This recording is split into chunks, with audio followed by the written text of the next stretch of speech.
Welcome back to the Bourbon and BS podcast, everyone. This is episode 138, and I am happy to be joined by Nate Hale on the mic here. I've got Dustin Bovey behind the scenes doing all the fact checking, as we've learned that is more and more important these days.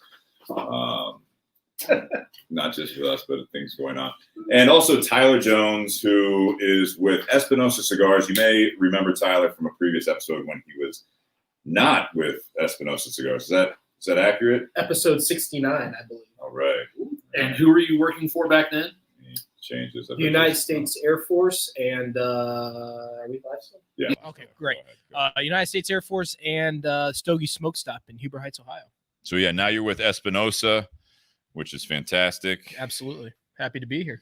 Kind of walk us through, if you will, before I go into the sponsors. Walk us through kind of where you're at now, how long you've been with Espinosa, and just a quick, if you will, background here.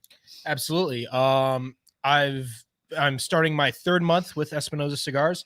I started with them on August 5th. I got my last day in the military was August 3rd, so I jumped right into it.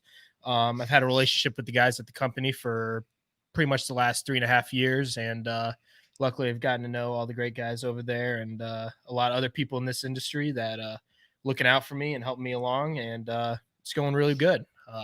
My territory is Going well. Thank you.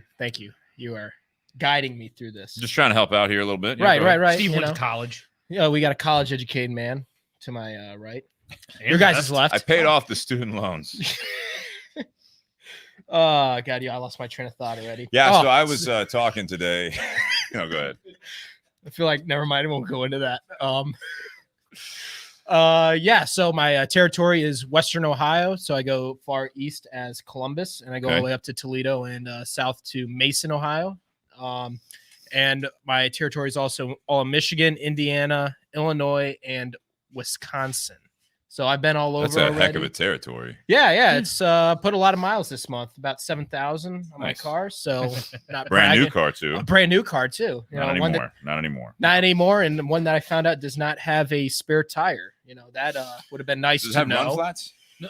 No. Oh, They give perfect. me a air compressor in the trunk and a some sort of foam you're supposed to inject. That is like a dad created your car. Like that part of it is that it's one of those things. They're like, you know what? We're gonna give him a spare. No. Let him learn. Let him learn. You know what you can do though is you go to a junkyard, find another car like yours, and just take a tire off of it and just throw it in your trunk. So that way you do have a full spare if something happens. That might be a felony in some states. No, maybe. if you buy it from Oh, a you didn't say junkyard, that. You said like, took. Oh, you referred to taking. Yeah. Okay. You go to a Instead junkyard, of purchasing. you buy a tire off another car that's in the junkyard. All And right. throw that in your trunk and you keep it there. Now we got more details. There you go. This is good. We are getting somewhere now. Stephen, how are you doing today? I'm still working on this. It's still good to working see on you, this. my friend. So- Thank good you. to see all of you. Thank So you. what's been the biggest surprise that you were not expecting going into this position, into this role with Espinosa, being a sales rep, having a territory? Like what's the biggest thing that you just were not expecting? Luckily, in the last 3.5 years, I was a cigar lounge rat almost. I kind of lingered around and hung around for a while, so I kind of heard the stories and got to know a lot of the people in this business that do what I do. And, I had a good idea going in what to expect. I will say that the driving does, there is a lot of driving. Yeah. I had an idea, but, sometimes when you're driving from Dayton, Ohio to Milwaukee, Wisconsin, it gets a little long. So, you gotta get used to that a little When bit. I was on the road, I had a territory a little bit bigger than what yours is. I used to have to go all the way to Minnesota, Minneapolis, St. Paul, Iowa, and also St. Louis. God bless you. And so there was 1 week where I made a trip going all the way out to like Southern Illinois, Iowa, and then 2 days in Minnesota, and then spent Friday driving back. Left my hotel like 8 a.m., got home at about 2:30 a.m. And then my boss is like, how come we didn't hit any shops? have you used a map before? I actually told him, like, well, go to Google Maps, type in my starting point and type in my end point, and you tell me how many miles that is and how many hours that's supposed to be. Like, and then you tell them, and then you answer the question why. We don't recommend talking to your boss like that. Just for all of you out there taking notes to these stories. I didn't give a shit. Well, No. Well, that No, I did give a shit, but maybe. it's like, Never mind. I want to thank our sponsors here. I have shared it. That's what I've been doing. We're the service that we use, and I will say first and foremost, this week I want to thank all of our patrons. Patreon.com/BourbonBS Podcast. We use StreamYard, which I'm seeing a lot more of out there on not only in our types of communities like the bourbon and the cigars, but other podcasts that go live, other people in other I guess interest groups. They're using StreamYard. The patreon.com/BourbonBS Podcast, that helps us be able to do this. I was sharing it because they've switched things up. Facebook always switched things up on us, on you guys, on organizations or companies that they're working with, I think. And that's what's been happening the last couple of weeks. So hoping to get the viewers back up. If you guys want to share it right now, also check out patreon.com /BourbonBS Podcast. I've got the shirt on tonight, and I'm not doing a strip tease, but I am flashing the camera. If you guys are listening and on the live feed, it says pour one more, light up another. We'll figure this out together. Someone's giving me a lot of likes on there. I think it's Bobby Hirschman. Thank you, Bobby. You know, it's compliments like that make me come back to this thing. You know, I wake up sometimes with a smile on my face because other grown men are showing me love. Also want to thank Tinder Box at Easton. Tyler's just like, what are we doing tonight? This is going to be amazing. Yeah, Tinder Box at Easton. We, by way of Espinosa Cigars, we have the 601 Warhead number 6 is the La Bomba series, and this is a figurado. We're going to be going into a little bit of information with Tyler about that, but Tinder Box at Easton set all that up. Gorgeous. Ryan Jones says no F-bombs yet. You're right, not yet. I don't think. I don't really keep track of it. Altadis USA, you'll see behind Tyler and Nate and myself. If you're watching the video live or after the fact, we have from the makers of Romeo Julieta, Monte Cristo, H. Upman, countless others, Altadis USA. Thank you, Josh Bentley, for always supporting the podcast and helping us out with a long-term, year-long contract as far as the sponsorship, along with the normally we have the weekly second cigar, but Tyler was able to contribute more. So he not only brought the bottle of whiskey, he brought the cigars. He's a fantastic guest. One of our favorites. I like to think so. Also, BS Cigar Company. Thank you, BS Cigar Company, for the gold and silver. I've got some cool news actually on the gold. We might be breaking news. Are there breaking news? Nah, I'm not going to share too much, but there might be a new design to the box so we can show up in other cigar shop humidors here soon. So we're working on that, and might actually work on that with Espinosa Cigars for the silver, because you guys do the BS silver for us, which I appreciate. That we do. Yeah, and that is fantastic a blend. Fantastic blend. I agree. Yes, it is. So thank you to sponsors. Thank you guys. Share it, enjoy it, like it, review it, whatever. We're on iTunes, also Spotify, iHeartRadio, and again, many, many more audio ones as well. But the Facebook is where we get the feedback here, such as obviously the bourbon started early from Ian Anderson. One glass so far, literally just a long week. Just little. It's going good. Yeah. And Bobby Hirschman says, Crane, did you just make this weird? Probably. And that's it. All right. So can we crack that bottle? Yeah, we probably should have some bourbon here. Yeah, we should. So yeah, tonight for part 2, if you guys stick around through this, we're going to go straight through it. If you haven't tuned in before on the Facebook Live and the YouTube Live, where you can share it also and enjoy it, we basically go straight through. It's usually 2 to 3 hours. And honestly, the first part is the cigars and whiskey. And then the second part is more of a life topic. Tonight, it is know your competition. And I kind of brought that up because we're back to sports now. Tyler, working with a new company and knowing the competition out there, but the conversation can go many different ways. So if you guys want to tune in for that second part, please do and give us feedback. You guys can actually also comment on the feed, and any of your questions for Tyler or the board, just let us know. All right. So what are we smoking? We got 601. This is the 601 La Bomba Warhead number 6, which means there were 5 prior to this. That is correct. This is our yearly limited edition from Espinosa Cigars. Same blend, essentially. We just change the sizes every year. We do one size. This year we did a 5x58 non-box pressed Figurado. Really different take on the blend. Some say it's arguably our strongest. Got it in the nose. It's not that bad through the nose. Well, I'm a little stuffed up. It's all right. No. But the composition of the cigar is Connecticut broadleaf wrapper, and the rest is Nicaragua binder and filler. That is, and it's made at AJ Fernandez's factory in Ocotal, Nicaragua. So there's an AJ. It is. It does come now, from AJ. Now, not all 6 of them, I don't believe, but no, not okay. all 6. Last were couple made years, at his maybe. factory. Okay. But it's a great blend, full body. I really don't pick up the strength until about halfway through, and then it gets a little much, but it's delightful still. I love it. That's kind of the cigar. That's the kind of cigars I smoke. Not like my boss Jack Tarano. Right? Jack likes the Connecticut's, from what I hear. Does he? Yeah. All right. Crema's his favorite cigar from our company. I do like that. cigar. Everyone seems to like Crema. It is a fantastic blend. I mean, it's more medium than anything. Yeah. And it's a great morning cigar for those full body smokers, which, that's a good group of our fans really like the full body stuff. So it's a good morning stick with coffee for them. Yeah.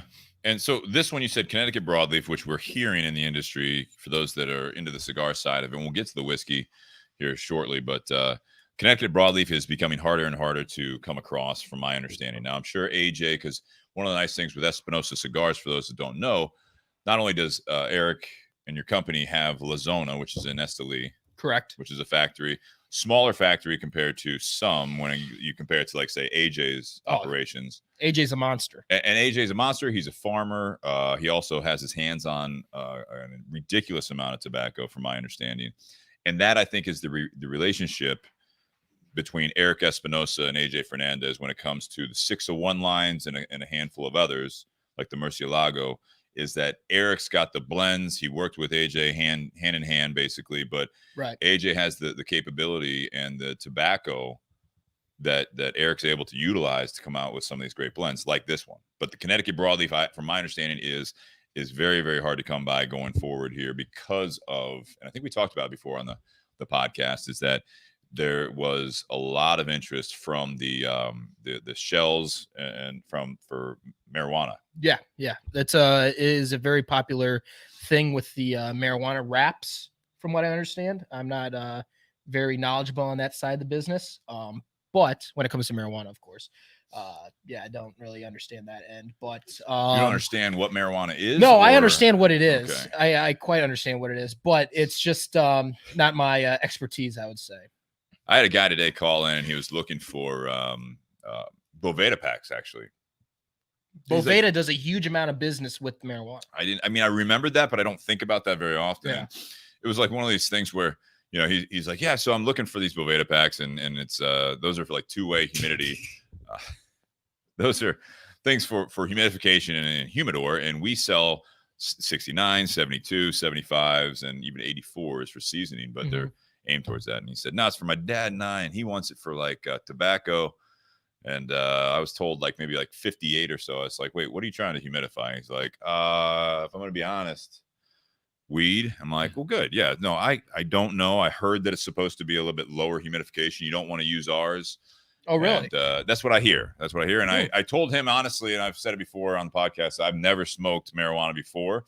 Neither have I. And I was just like, yeah, I haven't smoked weed, so I'm not the one to ask, but this is what I heard. You might want to Google it and all blah, blah, blah. He's like, man, I really appreciate you being honest with me. I was like, you were honest with me, so I'm going to be honest with you. Hey, you got to respect that, right? But what I hear is, yeah, exactly. What I hear is that Connecticut broadleaf is definitely being utilized by the marijuana companies. I don't know which, but this is something that I guess it really burns nicely for weed, and that's gotten more and more, I guess, quote, popular, being legitimized as opposed to being on the black market or illegal or whatever. So now you got that going on, and so this is going to be tougher to find, I think, the Connecticut broadleaf, which I really enjoy. Oh, Connecticut broadleaf is probably one of my favorite wraps. I think when I was on before, I actually brought a cigar that had Connecticut broadleaf on it, and it was out of the My Father factory, I believe. The Tat? No, it was the Tennessee Waltz. Oh, that's right. Yeah. Tennessee Waltz from the great guys at Crown Heads. Crown Heads, yeah. But yeah, Connecticut Broadleaf is one of those wrappers that's just so popular right now, and everybody seems to want to use it. And from what I understand, there's a lot of people that can't really get their hands on it right now. And I was hearing that a lot towards the end of last year. Yeah. And they're saying, kind of telling retailers to buy up now on certain items. Yeah. And, hope it lasts you, because we're not going to have it for a while. But, that's the great thing working with AJ Fernandez, is that AJ has his hands in a lot of tobacco.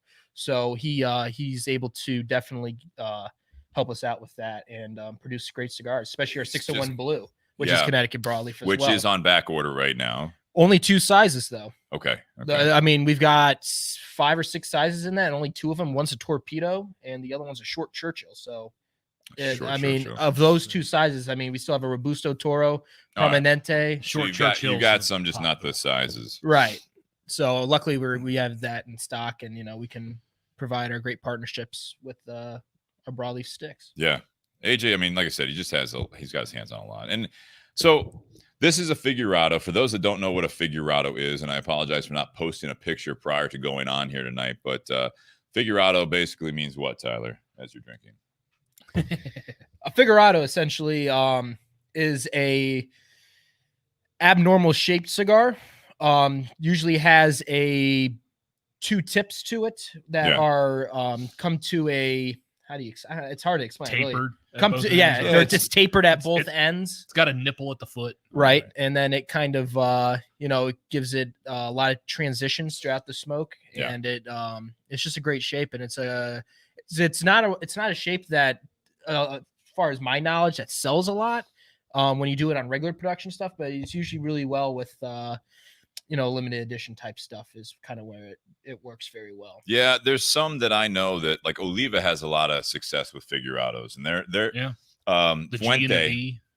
Fuente has a lot with the Hemingway series, and those are some of the more classic ones. Yeah, Melanio has it.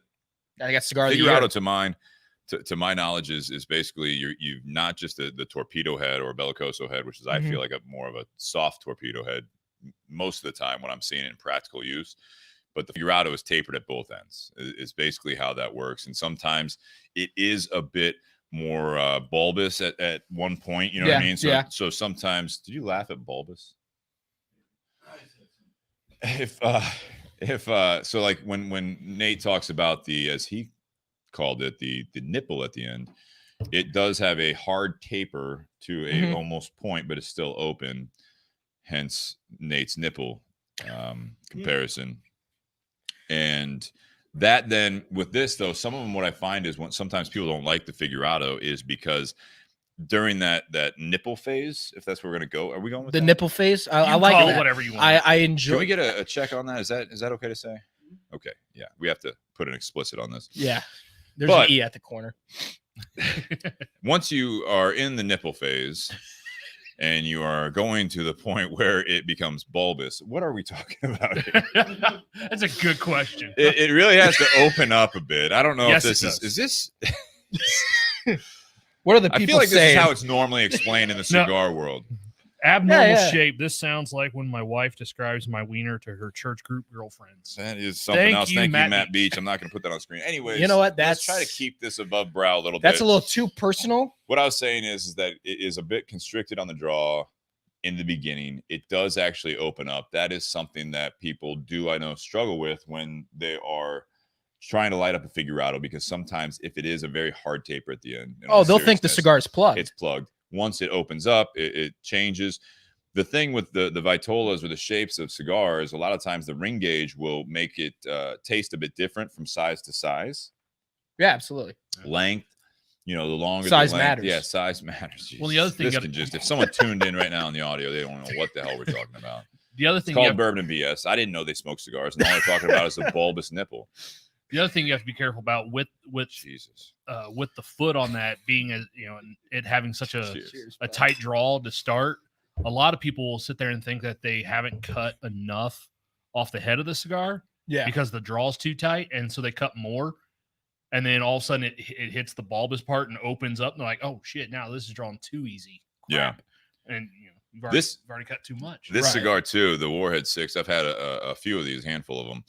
And it's definitely like that. Some of your more limited box press figurados that you guys put out recently, the 10 packs, extremely tight draw when you first light those up. So if you guys are the box Espinosa press fans, probably does not help. No, it doesn't. But if you guys are Espinosa fans or you're trying to find something different, you like to figure out a size, and some of the blends that you guys did them in, like the 601 red, the blue, The green, Murcielago, and Laranja Laranja Oscuro. Oscuro. Yeah, fantastic. I wish you guys would have done the Laranja.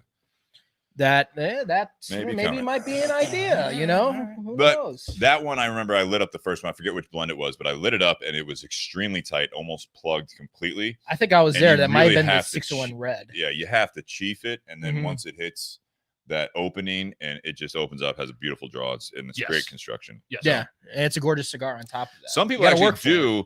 Matt Beach says circumcising. Yeah. So on that note, some people do actually cut off that end, so they don't have to go through that. Yeah, and you know what? You have if you pay for the cigar, you have every right to do that. To be completely honest, but I would say, I hope Eric's not listening tonight. Hey, you know what? You're spending your hard-earned money. Shit, I guess you do what you do. But I would, like to, have people actually try to experience that wrapper dominant flavor profile right off the beginning if it's not giving you the plugged issue, which like this one, I didn't have that plugged issue when I lit it up. Yeah, and so it did still open up a bit. It did open up even more, but it didn't have that. You got a real nice sweetness from that broadleaf, and you had that little bit of an earthy flavor that you get out of that broadleaf as well. Yeah. What I did notice also with figurados, just kind of a carrying on point with that, is some of them that are not just straightforward all the way down, except for the kind of more torpedo or bellicoso head, and then you have that tapered at the very end real tight. Some of them they have a dramatic ring gauge difference as you're smoking the cigar. This has a little bit of it, but it's pretty much, it looks like the same ring gauge once you get into the meat of the cigar. Yeah. But I have noticed that some we brought up, like the just everyday sellers, like the Oliva V Figurado is one of my favorites. I think that cigar is a prime example, and this is another one that this tastes different than some of the others, especially when you're getting into like those special packs, those box press Figurados. Right. They taste different. Like that 601 red, it tastes different than your normal sizes. We don't have much to compare this off of, except for you said it's more or less the same blend from year to year. Right, because you're changing the ratios and the proportions at that point with each size change. So you have a little bit more filler. It might be the same filler, but you have more of something else. Yeah. So it's really, I think that's kind of the art and romance of this industry, where you have to truly be a craftsman at trying to keep a blend consistent, even though you're changing sizes. Yeah. But each of those different sizes is going to give you a different smoking experience each time. And I think that that is truly when you end up going through, like, you buy one of each size from one line. Like, you bought every size of 601 blue, you're gonna have your favorite size. Everybody has their favorite size, right? Yeah, and it's not just about like you guys do a very good amount of business with short Churchills. That's right. That's right. And we got in Toros because short Churchills are actually backward right now. But that's right. You know what? At the end of the day, I think it's going to provide a very similar smoking experience to those guys who like the short Churchill. Yeah. And I think they're going to be happy with it, even though it's not the particular size they have. But you know what? Generally, it's going to give you the same experience. It does. My point going back to it is that when you get into some of the ones, if you guys are getting out there trying the different sizes, to carry off of your point, it changes as you smoke it. I think you might get a even more complex smoking experience as far as flavor profile when you're smoking a cigar in a Figurado. If it's rolled, I don't want to say correctly, but if it's rolled in a certain way, it just changes that, like you said, the ratio. So when it goes real wide, that will taste different. And as opposed to just in the beginning, when it was say it was at one point it's like a 46 ring gauge, and then it goes to like a 56, right? And then it tapers back down to like the 40s, like 48, 46 again. You have all that buildup as you do on a normal cigar, right? So like the tar, like everything heating up in there, but then on top of that, you're changing the ratio as you're smoking it. I really enjoy some of the Figurados that I know that the Tinder Box at Easton carries, other shops carry, the ones that you guys have done so far. And it takes a different level roller typically. Oh To yeah, have I mean have a that's got to successful be figurado. You have to have a certain level roller. That's not a first day job type of a thing. no. You have to have very experienced rollers. Sorry, Nate, if I Oh, you're cut you fine. off, but that you have to have very experienced rollers to roll those type of shapes because of how difficult it is and how easy it is to mess it up. Which is probably one of the reasons why figurados tend to be a little pricier. Yeah, than they- your traditional size. That's they right. cost more That's usually right. because Yeah. there's less people that can actually have the ability to roll that cigar. Yeah. I think one of the best examples that Tyler's alluding to with the size of the cigar having such an impact is the BS Silver, which Eric Espinosa makes for us.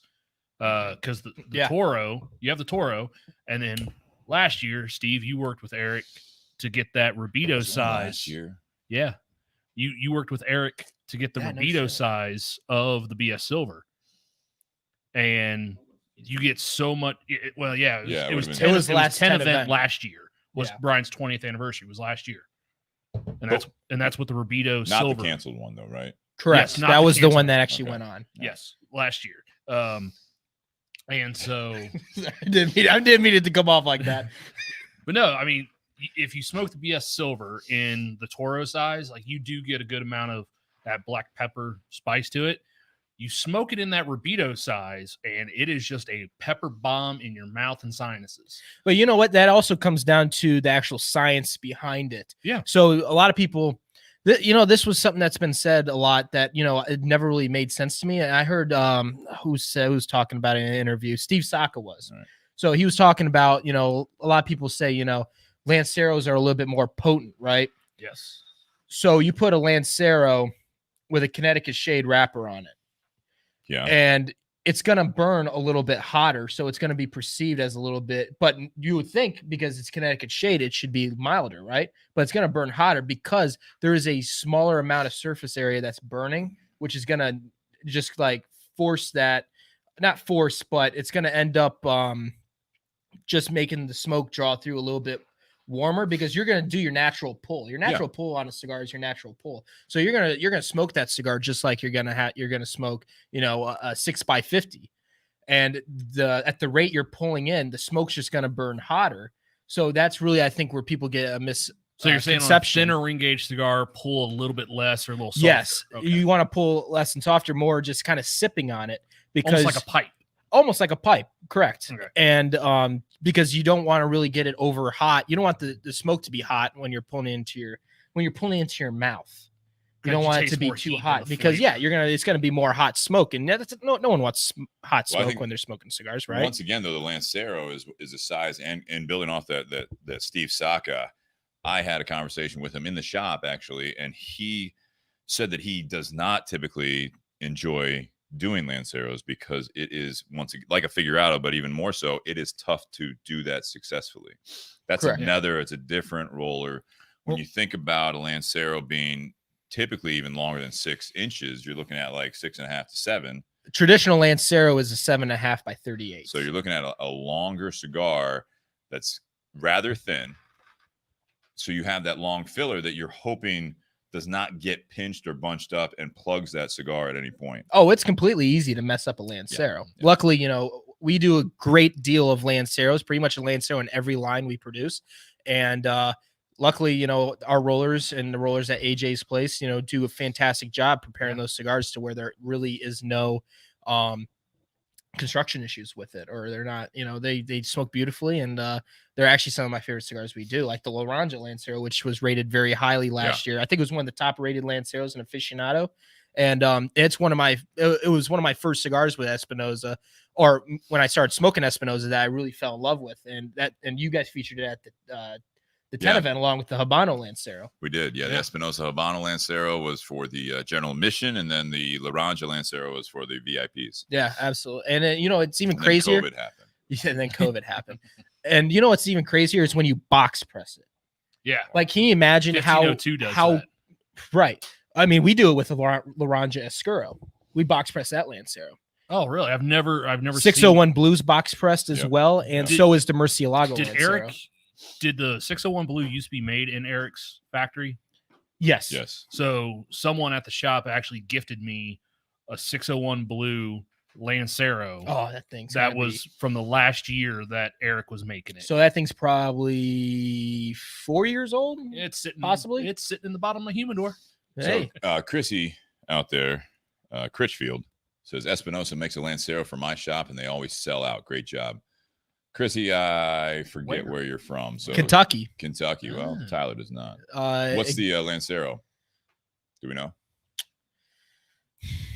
That's not part of my territory, I hope but she answers. I'm sure she will. yeah, hopefully she does. So yeah, I also know that you guys did originally. I think it was a Laranja for was it H-Town? Yes, originally I believe that was for So yeah, H-Town. so Espinosa is another company In that Houston. they do some great things. They do special sizes for certain shops, which is great. They promise an exclusive for however long, a year, 2 years, whatever. And they also do stuff like we've been talking about the BS Silver, which these guys are great to work with. And Tyler knows that. He knew the guys, as he mentioned prior to that. The guys have been great. Eric's been great. Hector Alfonso, who was on podcast not too long ago, it was actually during the quarantine when everyone was doing this remotely with me. And the guys are great. They're fun to work with. The knowledge is top notch. Absolutely. Because you sat with them and did some tasting and blending seminars, didn't you, Steve? Working on the silver project. Tasting seminars, if you mean eating ridiculous good Cuban food and drinking with a lot the of family rum. and drinking, a lot of rum. And That's the a lot Lazona of- experience, baby. It is down in Miami. Cuban coffees. I think I had 4 of them that night. Don't forget the citric acid. The bumps. Yeah. Yep. No, it was good. It's But a no, good experience. weren't those cigars that you were sampling? Weren't those like Robusto size or something close to Most it? of those were 5x50s. Yeah, that's Yeah. typically, from my understanding, Espinosa and Hector, who's kind of in I don't want to say in charge. Yeah, he's basically in charge of Hector's all our the blending. Yeah, he's one of our head blenders. Yeah, so he seems to like to work with a 5x50 size, and that's a good way that they kind of build off of it. And that they have a blend they want to branch off. Then I think they do roll it in other sizes to see how they may need to tweak the filler combo, if you will. But yeah, great experience. Yeah. And I was really wired because those Well, no. Cuban coffees are no joke. You had to It's drink great coffee. 4 Cuban coffees to counteract how much rum you drink. No, the rum and the pork were actually both equal parts, making me feel good and sleepy. It was good. I've told the story before, but that is a fun one. The Miami trip was great. You know what? I do have to say, some one of the best things and one of the things that, made me come to this company was the fact of how well I've always been treated by the guys. Yeah. Eric has been a blessing to me for as long as I've known him.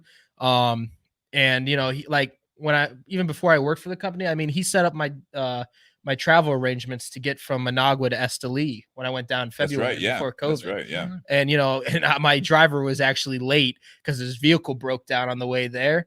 And I was in contact with Eric, and the whole time he goes, "Don't worry, bro." He's like, "The guy's gonna be there soon." And I ended up waiting at the airport, I bet, for a solid 3 hours before that guy got there. Good thing But no you one know came and what? Stole you. I had to shoo some people away. But you know what? I didn't worry Scram. about it. I didn't worry about it, and I knew that everything was going to be okay. And Eric's factory was the first factory I ever toured in Esteli. And Is that right? it was a great experience. They took great care of me, and just the whole. I mean, my boss Jack Tarano, all those guys, Hector, they've all been great to me. Even at the trade show last year, when I went with Robbie and the guys at Stogie Smoke Stop. Yeah, they're in Huber Heights. They're in Huber Heights, Huber Heights, Ohio. Ohio, yeah. They're in Espinosa Lounge, and I had the privilege to work there for about a year part time. 1 or 2 days a week, and I kind of double dipped between them and the Air Force. The Air Force really actually never knew that, but They might now. But there's no one listening. Trust to me, that, trust don't me, worry. they don't give a shit about you anymore. yeah, I'm off the books now, so they can probably really give a damn about me. But like I said, You're it trailing just off. it's just I knew it was the right move for me, and they're great people.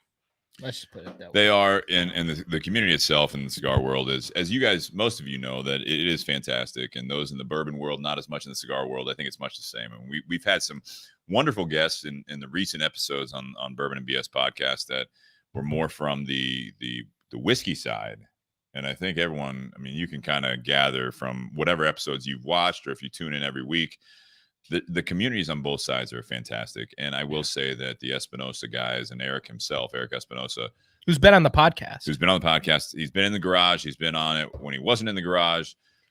Just top notch as far as helping you out. Not just you, Tyler, but I mean, if anyone's interested, if they have questions, he is the type of guy. And I think I've said this before.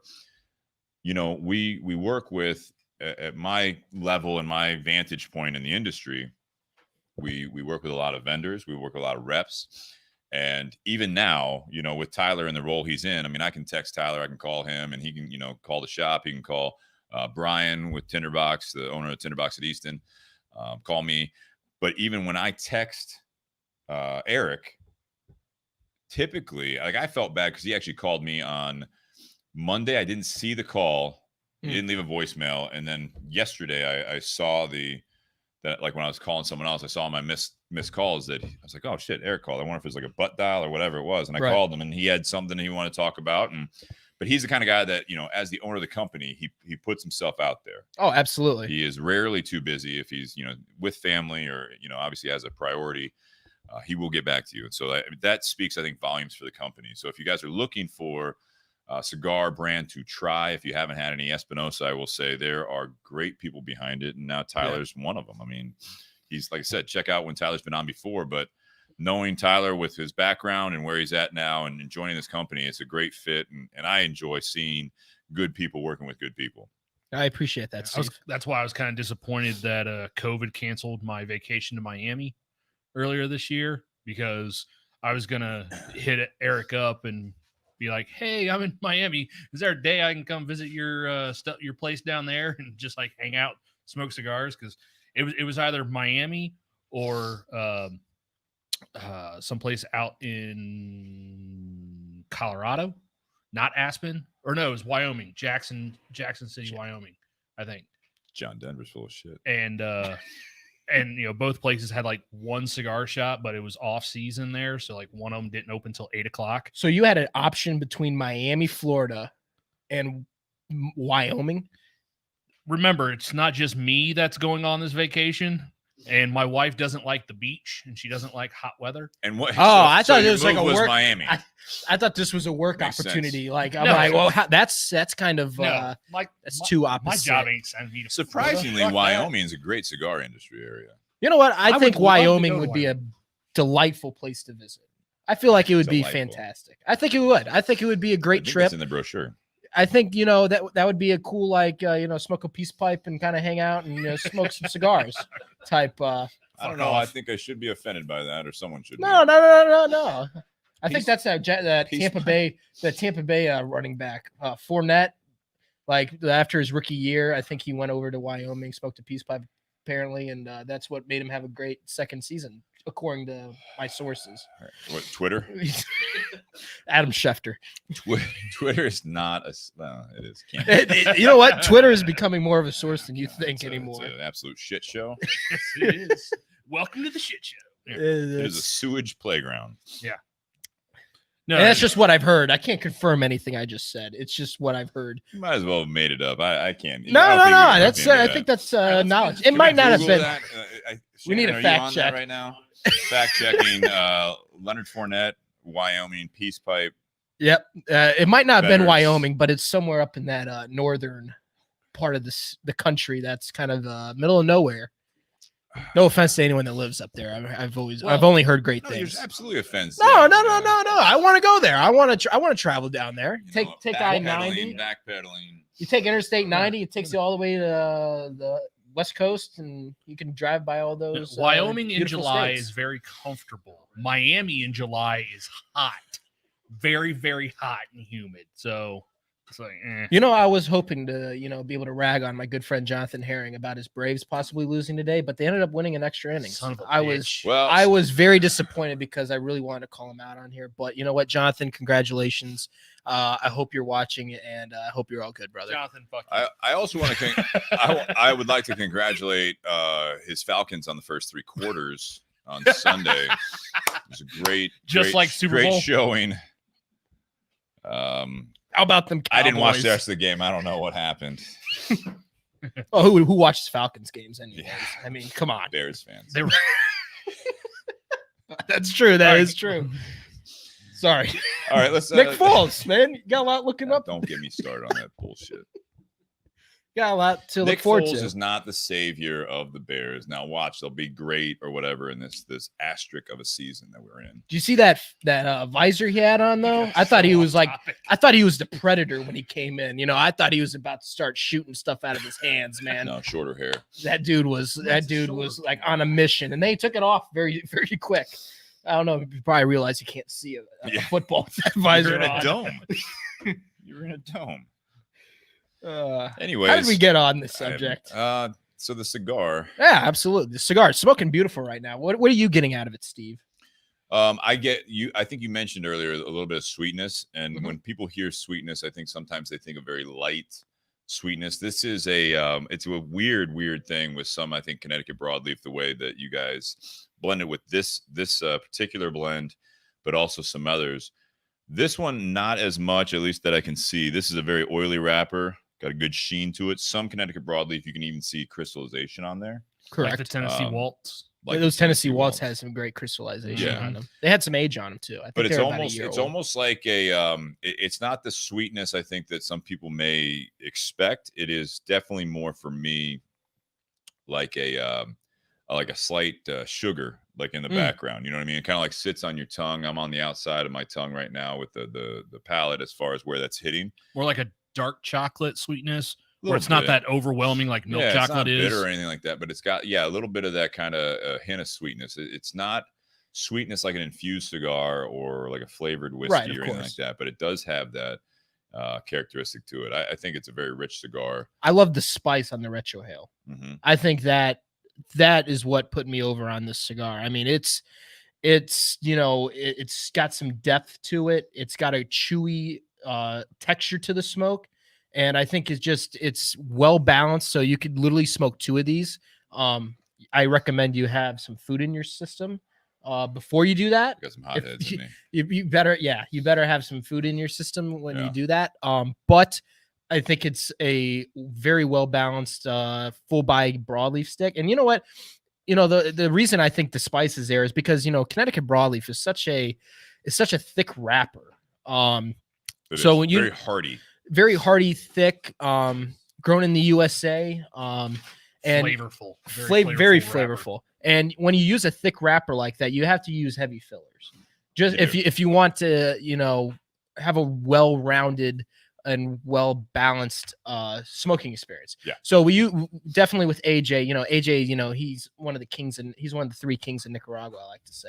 And I think I mentioned that in the last time I was on. I mentioned the three kings, and he is definitely one of them. And he utilizes some very, very sophisticated and amazing Nicaraguan fillers in his blends and stuff he makes for other people. I mean, AJ makes a ton of stuff for different people, and more as time goes on. Sure, and you know what the crazy thing is, that none of them, except one I've smoked lately, but for the most part, nothing really tastes like anything else that he does. I mean, he's pretty diverse with what he makes for other people, and he does justice with that by, I think, with what he grows and the stuff he experiments with, because he does a whole lot of experimentation. He's like a mad scientist down there.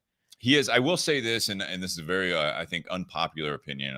I don't want to come across like I am talking negatively about it, because it is such good blends across the board.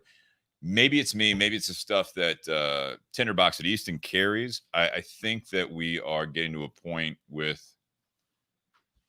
and if you like AJ stuff, with which most people do, we're now, I think, possibly getting to a point with saturating the market a little bit. I haven't seen that as much with Espinosa and his relationship with AJ, because a lot of them are former Espinosa blends, La Zona blends, right? That then he's able to utilize that. So, but I have seen things with different companies' name that like has Nicaragua on it. Not, this isn't all of them. I'm not trying to I'm not trying to be negative about this by any means. And if anyone from AJ's camp is listening, I see that, and I think it happens a lot of times when you are doing this for many different companies, which is something that's nice to be able to kind of bring a particular flavor profile, not identical, but Right. flavor profile or ballpark to people that don't smoke this brand of cigars, but they smoke this brand of cigars. And I've started seeing and smoking some, and maybe it's in my head when I see that it's AJ and it's got, say, a San Andres wrapper or a Nicaraguan, Ecuadorian Habano, whatever it might be. I'm seeing some similarities, and I just think that's because his hands or his name is on so many different projects for so many different companies that I'm not saying that he's making the same blend, but they're even with AJ and his vast plethora of options, you're gonna see some similarities because it's still tobacco. I mean, it's you know what I mean. Like you can't reinvent the wheel. No, but by every blending. artisan down there has their own system that they like to go through. So That's right. AJ That's stuff. right. So AJ's going to process tobacco the way AJ thinks it's supposed to be done. Absolutely. Placencia is going to do the things that they think is going to be that's the best. And that's another name that you're seeing on a lot of stuff right now too. Yeah, absolutely. Placencia. Them and AJ are probably the two biggest monsters down in Nicaragua. They both probably they probably are a lot of the exports. And that's why, coming out of that BS cigars. I mean, the gold is Placencia. Yeah. The silver is what a way to tie that in. That was smooth. That was very smooth. Well, that was good. I do. Like at the Tinder Box, a lot of times we'll have someone that comes in and like, hey, yeah, I'm looking for some AJ Fernandez cigars. And it's like, well, we're waiting on paperwork or whatever. And it's like, we don't have anything with his label and his name necessarily directly on it, but we do have a lot of cigars that he makes. Yeah. That's some, yeah. And so, you got the Upman by AJ, you got some Espinosa stuff, and there's plenty of cigars out there that come out of his factory. They just don't have his name on it. And that's a great way to tie in. It's also a great way to trick people. Oh, it's also a great way to lead people. Right. Yeah. Like, oh no, I don't like anything from AJ Fernandez. Oh, really? Okay. Well, hey, have you had this Espinosa Warhead? If you're looking for a cigar that fits your profile. Oh, they smoking? Like, yeah, I really like it. Yeah, guess what? AJ makes that. I want to do a quick shout out here, and I don't know if he's still tuning in, but I did see that he popped in, not to take away from any of our other listeners. So hello, everyone else, but haven't seen him pop up is Alex Glez. For those of you, I don't know if you guys know who Alex Glez is. Yeah, I'm not familiar. Alex Glez is the I don't know if he's considered master roller or not. I know last I heard, I thought he was like level 9, but he is the youngest master roller in Cuba. He is really? with Hotel Comodoro. I had an opportunity to meet him when I was down there a couple years back, and we tried his Nicaraguan project. I don't know what's going on with that right now, but he was working on something called the AG. If you guys come across the AG, check it out. And there he is right now. And I was just about to get into it, so let me throw it up on there. So if you are able to, I don't know what the deal is right now. I know that the federal administration has done something with not bringing back any cigars or rum from Cuba going forward, and not necessarily have to get into that, but he was talking about that through his efforts with Nicaragua. He says AJ Fernandez is an amazing friend, and I got the chance to be in his factory and smoke AJ cigars, and he really has good blends. And that's a very common thing Alex, you hear about AJ. Seeing you on there, man. I appreciate that. That's a great thing you hear about AJ all the time is you never hear anyone complain about AJ. No. Everybody's very happy to work with AJ, and everybody says his facilities are so great, and he's a great partner to work with, and he's truly a blessing because he can produce a great number of cigars. And I think he has his personal touch to everything that even though you're smoking something from our side, you can tie it in. Like what Nate was saying, if you don't have any AJ Fernandez stuff in your humidor at the time, you probably for whatever you probably do. And you can actually tie it into a bunch of other brands, maybe some smaller brands, and help them out a little bit. But you know what? At the end of the day, if AJ has his hands in it, more power to him. And he's doing some great stuff for other people along with us. So he's definitely a blessing to have on our side. He is. And I know that Eric and AJ are great friends. I met AJ a few years back. I can grab a water pitcher out there. I met AJ, and it was funny. It was when John Demharder, who's a good friend of ours, who is more or less retired, More or less. from the industry. I don't think he'll ever be fully retired. I don't know. Never. He's just too good of a guy. That's a working man for you, right But there. he was repping AJ's stuff at the time, and he's like, "All right, so you know, his English isn't all that great. It's getting better and better, and I think it's a lot better now, a few years later." But he says most likely he's gonna, you go up, you meet him, and you say, hey, I'm whatever, introduce yourself, and he says something along the lines. He was like, "Very nice to meet you. Thank you very, very much for your support." And I was like, "All right, yeah, no problem, man, no problem." So, Brian and I went up and we grabbed some cigars, some of the new stuff, threw us some T-shirts, and then it's like, "Hey, AJ, I want you to meet Brian and Steve from Columbus, Ohio." He's like, "Well, hello," and I was like, "Hey, man, I just want to let you know I'm a great, big fan. We love your stuff. It's killing it. You guys are doing amazing stuff. I'm excited to try this new stuff." He's like, "Thank you very, very much for the support. It was very nice meeting you." I was like, I wasn't really expecting any of that. He could absolutely be fucking with me. I don't know. I mean, like he just was like, "Yeah, I don't feel like talking to everyone, so this is what I do." But it was nice because he is such a nice guy and he's got a great reputation. I had a chance. Just like Eric. When I was at Big Smoke in Las Vegas a couple years ago. He was there, and I got to have a conversation with him. Was it longer than mine? Through a translator, a little bit, and through a translator. And I was telling him about a cigar he put out, and I was like, "Dude, this thing blew my mind," and I was very, very happy with it, and I've smoked a great deal of them. And he reached into this pocket and he handed me the New World Cameroon. Yeah, it was about 3 months before the New World Cameroon came out. And it didn't even have the secondary band that it comes with, but it had the normal New World band. And he said, he's like, "Smoke this. Let me know what you think." Yeah. And I'm like, okay. And you know what? That Cameroon still, I mean, at the price point it's at, I mean, it's a good cigar. It's a very good. If you're a Cameroon smoker. Now, I will say we do manufacture a great Cameroon for General Cigar. And might see some floating out there still. The Warzone, super high rating, didn't it? That we are doing very well with that cigar. We've got a lot of great press, and a lot of people are asking us when are we going to come out with it. And it's up to General at that point because it was a great partnership we did. So we made the cigar for him out of Lozona, and I think Steve and I smoked one. That was if you get a chance. Wrapper leaf, which as you said is Cameroon. Correct. That was supplied by General, and then Eric put his filler and binder and blended it. Is that right? That is correct. Okay. Yeah. So we had, that was a great project we did with General, and you still see them out there. And if you see those cigars out there, I tell you this is like, I pay money for it. I get cigars for free from our company, and I go out there and I buy that cigar so because how Tyler Jones will buy you a Warzone. No, it's a no great.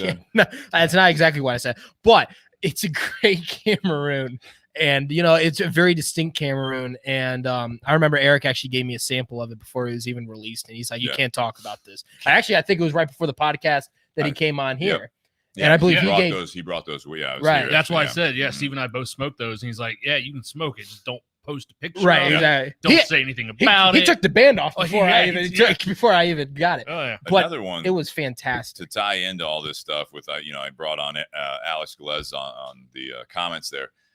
When we were down there, my friend Brett Grimsley, who's also been on the podcast before, great dude. He is. He's down in Atlanta. He brought with him the Ramon Ayones iteration from General, right? So that's a Nick Rao done by AJ, and that's the cigar that. No, AJ sells that himself. Oh, is it? Yeah. He got the naming rights, I believe, from General. Okay, and that's under his portfolio. Right. Yeah. But anyways, that was the one that Brad gave Alex that we smoked at Hotel Comodoro, and it was cool to see because that's when Alex was like, "Yeah, I know AJ, great guy." And he's like, "This is strong." Because it was stronger than a lot of Cuban tobacco. That may have been the cigar I was referring to when I was talking to AJ. The Ramon Ayones. Great cigar. Great cigar. Yeah. Let's move on here for time purposes. We'll get back to Espinosa stuff in your career there. So, Tyler, you brought on the Wild Turkey Kentucky Spirit single barrel, which our understanding now is that this is a repackaging of the Kentucky Spirit, correct? That's what we're being told. Fantastic. This is my first time having it.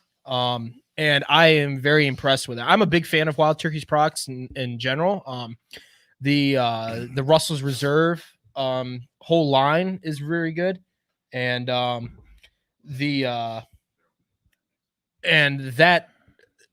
bottle right there, I'm very impressed with. It's got a nice balance to it. It's got Yeah. some nice sweetness to it, and it goes very well with this Warhead. And I'm surprised. I was Mhm. shooting this dark. It was.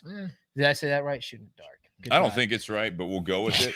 As you can see on the table, this is the difference here. I'm pointing at, for those that are on the video, the new packaging, which is more consistent with like the rare breed and a couple other wild turkeys. I believe the Wild Turkey 101 has a similar shaped bottle as well. Not necessarily this, but it is more compared to that. It is definitely more like this. And you can see over here on Nate's side of the table, I think a beautiful, almost decanter looking bottle. Mhm. Yeah. And disappointed. Dustin says that the reason that he heard they redid this was, you want to jump on there, Dustin?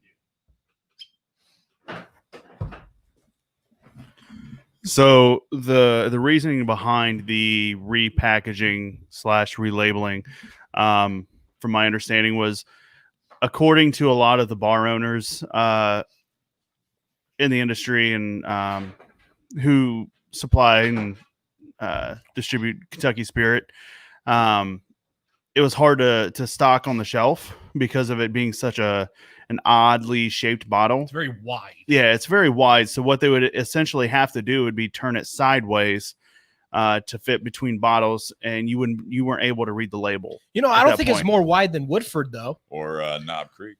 Yeah, right. I think that's kind of an obnoxious kind of pessimistic thing for the bars. Where's that Russell's Reserve I brought here? I think, in all honesty, the other piece of it was probably to streamline the bottling of it as well, because the Kentucky Spirit and rare breed bottles are the exact same thing. So to streamline the bottling services for the boom of the bourbon industry. Yeah, absolutely.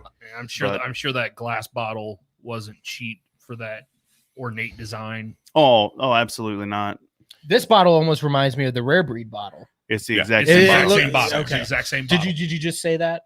I did. Okay. Did. Sorry. He can't see you on the camera, so he can't hear you. No. You don't exist right now. I mean, I'm not in the garage. Wait, I am. He's calling in. I would love to get Greg Snyder's take on this with Chicken Cock Whiskey. Since he had those stories. If you guys check back 2 weeks ago. He was the guy that created Russell's. Yeah, so he's. I listened to that after you told me about knowledge it for days, and that was a fantastic podcast. I really enjoyed it. Good. I'm glad you did it, and those who haven't checked it out, it's a great one, especially part 1 and part 2. But part 1 had just a wealth of knowledge. If you guys are interested in that on the whiskey side, so this one, it's got the gold label on it. I will say, I like personally, if this is truly just the new packaging, I prefer the old. This is still very elegant. It's a very basic gold label on there, which does stand out. And then on the bottom half here, it's got a secondary label, and Master Distillers, Jimmy Russell, Eddie Russell, has their signatures on there. But it says this bourbon whiskey was bottled on 7/31/20 from barrel number 1606, stored in warehouse A on Rick number 43, selected for the bourbon connoisseur. So you see, the old bottle very doesn't specific. The old bottle doesn't have any of that, and I can appreciate that personal touch that they add. It's on the neck. It has it on the neck. It has it just on a ribbon on the neck of the bottle. Yeah, which is extremely hard to read. Well, it's handwritten just like it is on that one. The pen that they used, or the Sharpie they used. It's a gold Sharpie written on basically a deep maroon band. I don't like their color choice on that. With the old bottle. Sorry. With the old bottle, because you got the new one, you don't have to play partial. For those watching the video, the old bottle, like right in the middle, not huge, but definitely bigger than anything else on the label, is Wild Turkey. Whereas with the new bottle, Wild Turkey is just a little bit smaller, and it's at the top. The big thing they're highlighting with the new label is Kentucky Spirit single barrel. Above that, it says Wild Turkey, but smaller font. Right. You see what Cesar put on there? I'm gonna lean over his side here. About your poster, or about being a translator? I love the posters against socialism behind Steve Green. That is a Rocky Patel. I'm not Tin going sign. to. Yeah, I'm not gonna. It's a great sign. I'm just gonna say that. It's a great sign. My dad has one hanging on the side of his garage. Yeah. And just like with the 601 sign that is behind my head, you got the pin up on it. Mm-hmm. So you got the pin up where she's riding a cigar. We on do the some right great bell, signs. and then the Espinosa pulled logo is something. kind of. But speaking of, like, if you see the Espinosa sign over my left shoulder, it's the pin up that's riding a bomb, like La Bomba, and that's the same bomb that they use as the band on the Warhead. Yeah, And it actually has Eric's favorite word on it, bro. bro. Bro. All right. Let's not get into socialism. Please, no. Oh, God. No. Are we The going to go topic, there? The topic. No, the topic. All right. Everyone calm down. Everyone calm down. Ray Chester says maybe the cognac-shaped bottle was too highbrow for bourbon drinkers. You would say that? The Kentucky Spirit. What are we thinking about this? Nate? I get, what do we say the mash bill? 75 corn, 13% rye, 12% malted barley. Yeah. Thank So you. the 101 memory. is actually a blend, which is the same mash bill for bourbon, 75, 13 rye, 12 barley. It's a blend of that, and then a rye that's 37 rye or 37 corn, 51 rye, 12 barley. The Kentucky Spirit single barrel is basically just the bourbon barrel itself, aged around that 8 to 9 What was years, the so other it's one you were longer. describing then? The 101. So the 101 is a blend of a bourbon and a rye. That's why it has a little bit more heat to it compared to what the Kentucky Spirit does. What about the rare breed? Do we know that one? So the rare breed is essentially the Kentucky Spirit, but a barrel proof. Okay. So rare breed is their barrel proof version. Is it It's single barrel as well, or is that? well, with it being barrel proof, yeah, it's Yeah, okay. yeah, it's single. It's a single barrel proof, which ironically is a lower price point than the Kentucky Spirit, which is a single barrel. What was the price point, Tyler? You got this in Kalamazoo, Michigan, right? I did. A great retailer over there that sells both liquor and cigars. I tend to go strolling through his bourbon selection a little bit, and I found this for bottle. research purposes. Yeah, for research purposes, and you never know when you're going to hop on one of these podcasts, and Always be prepared. always be prepared. I ended up scoring this bottle for about $55. And honestly, tax. After tax, it was about 60. Okay, I think in Ohio this is $49.99. Okay. And you know what? Honestly, I have no problem paying that for this bottle. This bottle is tasting really good right now. Yeah. It's like I said, it's got that nice sweetness to it. It's got that wild turkey flavor. I think Wild Turkey is one of those distilleries that has its own particular flavor profile, just like how AJ has his own typical flavor profile. Yeah. So I really enjoy Wild Turkey's products, and especially Rare Breed, and that's the one thing that Dan over at In Kalamazoo. Yeah. was telling me. He's like, this is pretty much a toned down version of Rare Breed. 101. Oh. So Well, I was and very it is 101, correct? Yeah, Yeah. It is 101 proof. It is 101 proof. I think It goes down like it's 90 though. I mean, it's Yeah. stupid smooth. I think Okay. because it's just the bourbon, whereas the 101 has that bourbon and then the mix of the rye barrel that Dustin talked about. Like, I think you taste more of the initial sweetness because it's 75% corn, I can see that. but it doesn't taste overly cornish or corny. Yeah. And it has a much softer spice on Cornish the. hen or It has a much softer spice on it than Little 101 or Rare Breed. I so think this is corny or not corny? not, which is surprising given that it's 75% corn. Right. But like I said, like I taste more of the sweetness up front than I do from regular 101 because it doesn't have that rye barrel mixed into it. So this is one, yeah, I agree with you. This is one that, although I agree with Tyler that this has paired up very nicely. Yeah. With the cigar, I would like to taste it. I wish I would have tasted that one. We had a little sip. I brought on the Russell's Reserve, so we don't have to kill this bottle. We do have the Russell's Reserve as well. And I came here with the I say that. ideology that we're gonna kill this bottle. So you All know it's Point being is that we should have maybe tried it before lighting. I should have tried this before lighting this up because this is a stout enough cigar that this is tough to. Although it stands up to, and you still have a lot of flavors, it's not a fair judgment if you guys don't have your hands on a Warhead 6 from Espinosa Cigars. I think that we're a little maybe not as true of a review on this bottle because of that cigar. I wouldn't say that. You don't think so? No, I think we're getting a true expression of this bottle, and I think it's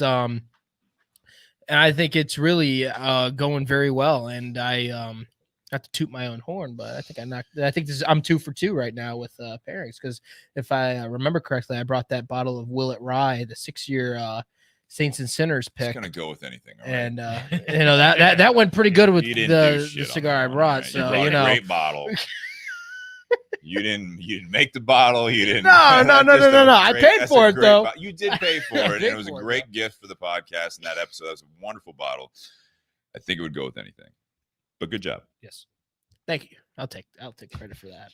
Look, I don't know if you complimented me, but thank you. I'm gonna take it as a compliment. I'm slightly offended, but I'm also taking it as a compliment. So screw you and thank you at the same time.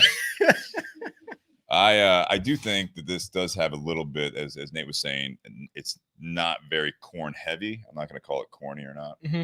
Okay. It's not. It's not corny. But it is. It's a very, very easy drinking 101. Mm-hmm. I will say that, and I think you hit it on the head. Where without that rye expression being mixed into it, I think this is a pure version of maybe a 101 bourbon for sure, for obvious reasons, because that's what it is. But it is a very easy drinking. That's nice. It's very nice. It's not light though. I'm not. When I say it's easy drinking, this still, I get a little bit of burn. You know what I mean? Like it's a little warmth. I swear to God, if someone says a Kentucky hug, I'll. You just said it. Yeah, you literally just you brought that. I feel like I wanted to get ahead of it. Don't you put that evil on me, Ricky Bobby?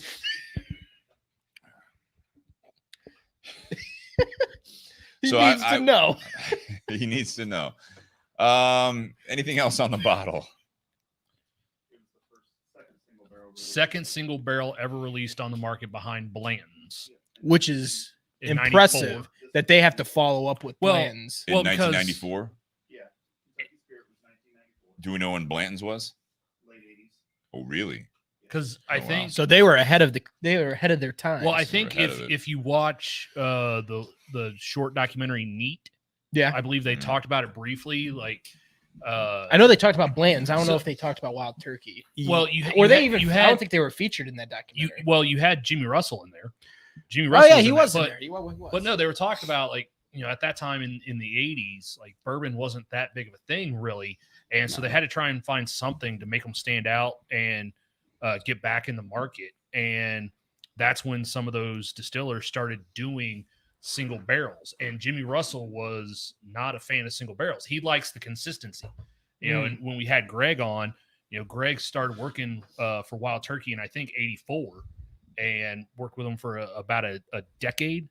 Mm-hmm. And at the time when he was working for him and when he, what led up to him creating Russell's Reserve is at that time, Wild Turkey 101 was 75% of their sales for Wild Turkey.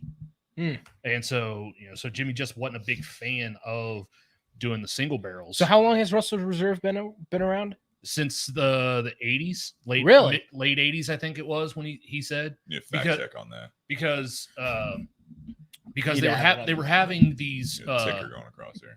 They were having these barrels that they didn't have the taste profile for 101, and so they just kept hanging on to the barrels. And then all of a sudden they have 10 and 12-year-old barrels that they had nothing in their portfolio at the time in Wild Turkey would fit that barrel. And if they sat there and took a 12-year-old bourbon barrel and like, hey, this now has the flavor profile for what we want with 101, well, that's now a much more expensive barrel because the margin's off at that point. Because at the time he said Wild Turkey was about 6.5 years typically, and now you have almost double that. So it was. Justin, what year you got? 1998. It's close for Russell's Reserve. Close. All right, it's close. The Blanton's was the first single barrel by Buffalo Trace. And it was Booker No who didn't like the idea of a single barrel. Him too, yeah. Hence why he created Booker's, which was a very craft small batch. Is Booker's a single barrel?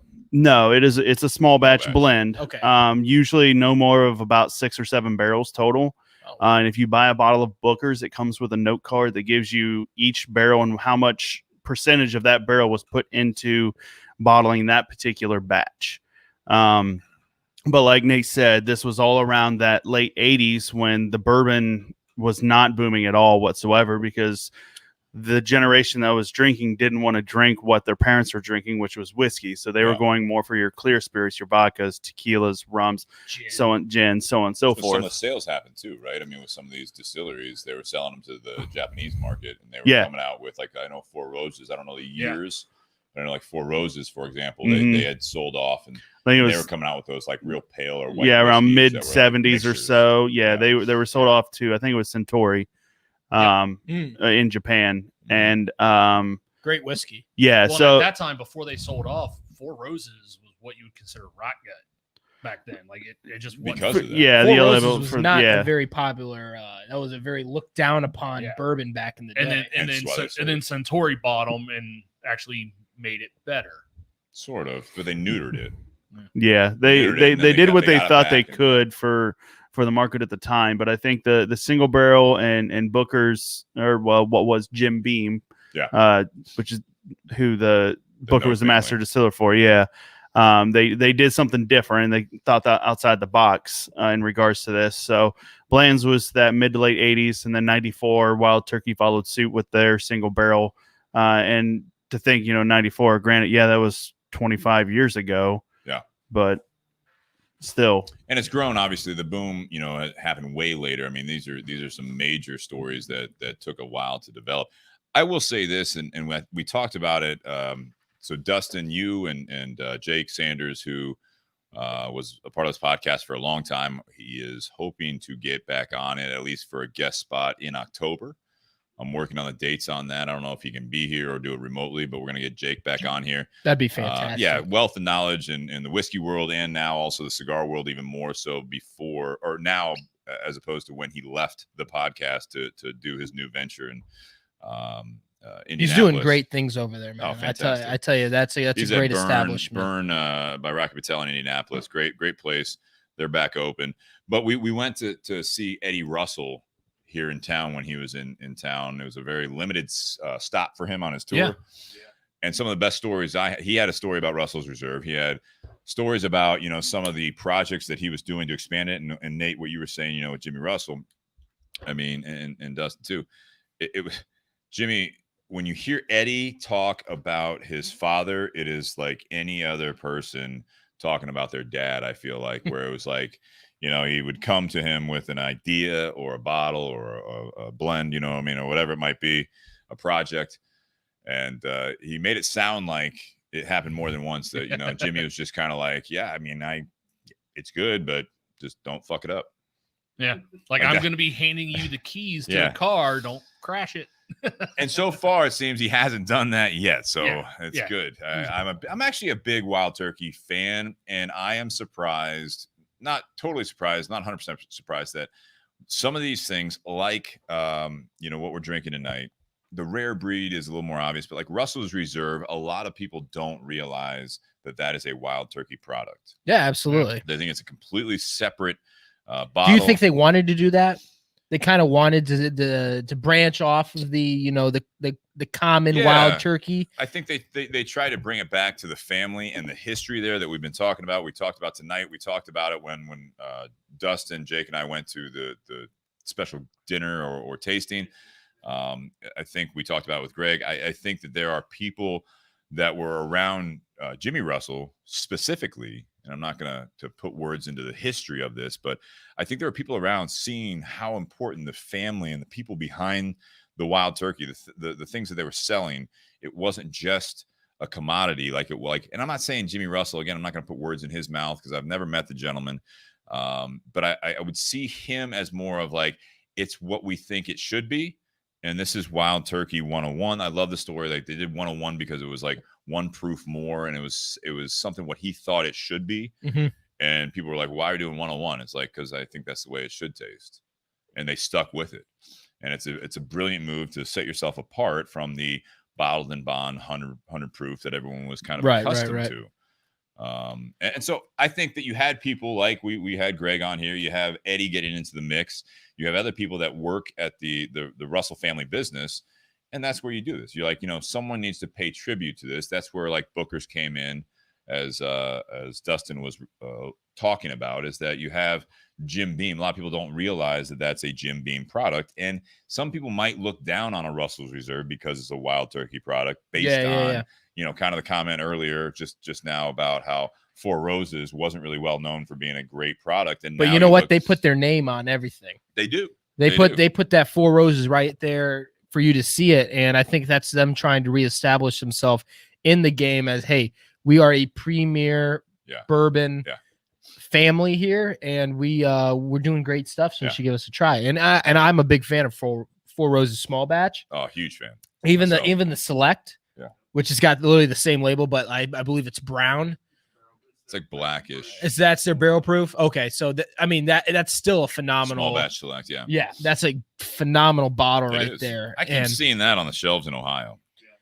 That's popping up a lot more. The Selected. I grabbed the bottle and we killed it, but and you know what? It's actually a little bit more expensive. That's one that's it's around 60. Yeah, and It's you know around what? 60. Honestly, I would actually rather have the small batch at 30, somewhere around Small 32. Batch it's north of 30, and then here in Ohio, the single barrel is going to be like 40. But you know what? I'm not crazy about the single barrel on that. I'm more of this. I'm just the normal small batch guy, I guess. I mean, it's just that that's just what I tend to lean to. Small. We talked about that on here before. Is that I was more into the small batch, but then the last bottle of single barrel, I was a huge fan. Askeles says Elijah Craig is smooth and have nice finish. Oh, Elijah Craig, that's now you're talking my style, Alex. I mean, Heaven Hill. We were trying to get the new one. What is it? The toasted barrel. The toasted barrels. Yeah, so we're trying to get that bottle. If anyone has a bottle that we can dip into, we'd be happy to. I sampled that at Burn by Rock Patel in downtown Indianapolis Saturday night. Yeah, I was doing a little thing with them, and I got a chance to try that toasted barrel. And I tell you what, Heaven Hill is producing some phenomenal bourbons out of that distillery. I mean, between Henry McKenna 10-year, you got the normal Elijah Craig, which is a staple in my shelf. Yeah. They also make Larceny. We all if anyone because it's you, Tyler. if anyone was a part of the post late night after. Do you enjoy that? After the BS if anyone's a part of that, they can tell Tyler whether or not he enjoyed it, because he does not remember. I enjoyed it thoroughly. He enjoyed it that night, not so much the next day. I feel like you enjoyed the first part of the bottle. The second part, who the fuck cares? And then like after that, because that's when we were doing a lot more of those beyond Zoom the calls. BS Zoom well, calls. Not even that. It was like throughout the week we were doing some of those late night. It was after you had the two brilliant young women on here. Bourbon and Blondes. Yes, they were fantastic on here, and check them out too. Bourbon and Blondes, they have a great podcast. They're growing and growing too. I would tease you in some of those after that, in some of those late night rooms where I'd sit there and go, "Hey Tyler, I'm drinking Larceny." I had like a 1.75, and I'd just start drinking it right out of the bottle in front of Tyler, and he's like, "Oh God!" But you know what? I stuck with it, and even their barrel proof they came out with the Larceny. Yeah, that is phenomenal. So I tell you what, that is what we're drinking next time you're on. Definitely a Heaven Hill product. Definitely a Heaven Hill product. And you know what? Even the Evan Williams stuff, like Evan Williams single barrel, I'm a big fan of. The bottle and bond that Nate has in his backpack, the gallon jug that he has. Drank last week. That goes down fantastic. I'm a huge fan of Heaven Hill, except Rebel Yell. Let's save this for the not crazy about that. Next time we have Tyler on when we're talking about Heaven Hill products. Oh, absolutely. That I would have be a feeling you can talk for days about it. We definitely could. But as you can see on the screen, if you're watching this, it's rating time. We're going to round out part one here, because we can talk whiskey and cigars all night, and I don't think anyone wants to hear us do that all night. Might as well try. There's like 4 people. They're in the garage. They're all in the garage. So we don't need to do that on the. I think Sean's playing Angry Birds. All right, so whiskey, cigars. This is the time we do this. Let's stay on point here, fellas. We are doing a show. We are live. So this is where we do 1 out of 10, 10 being the greatest, the highest. We rate the whiskey, we rate the cigar, and the pairing. We've kind of talked about it a little bit, but let's do it out of 10 rating, 10 being the highest.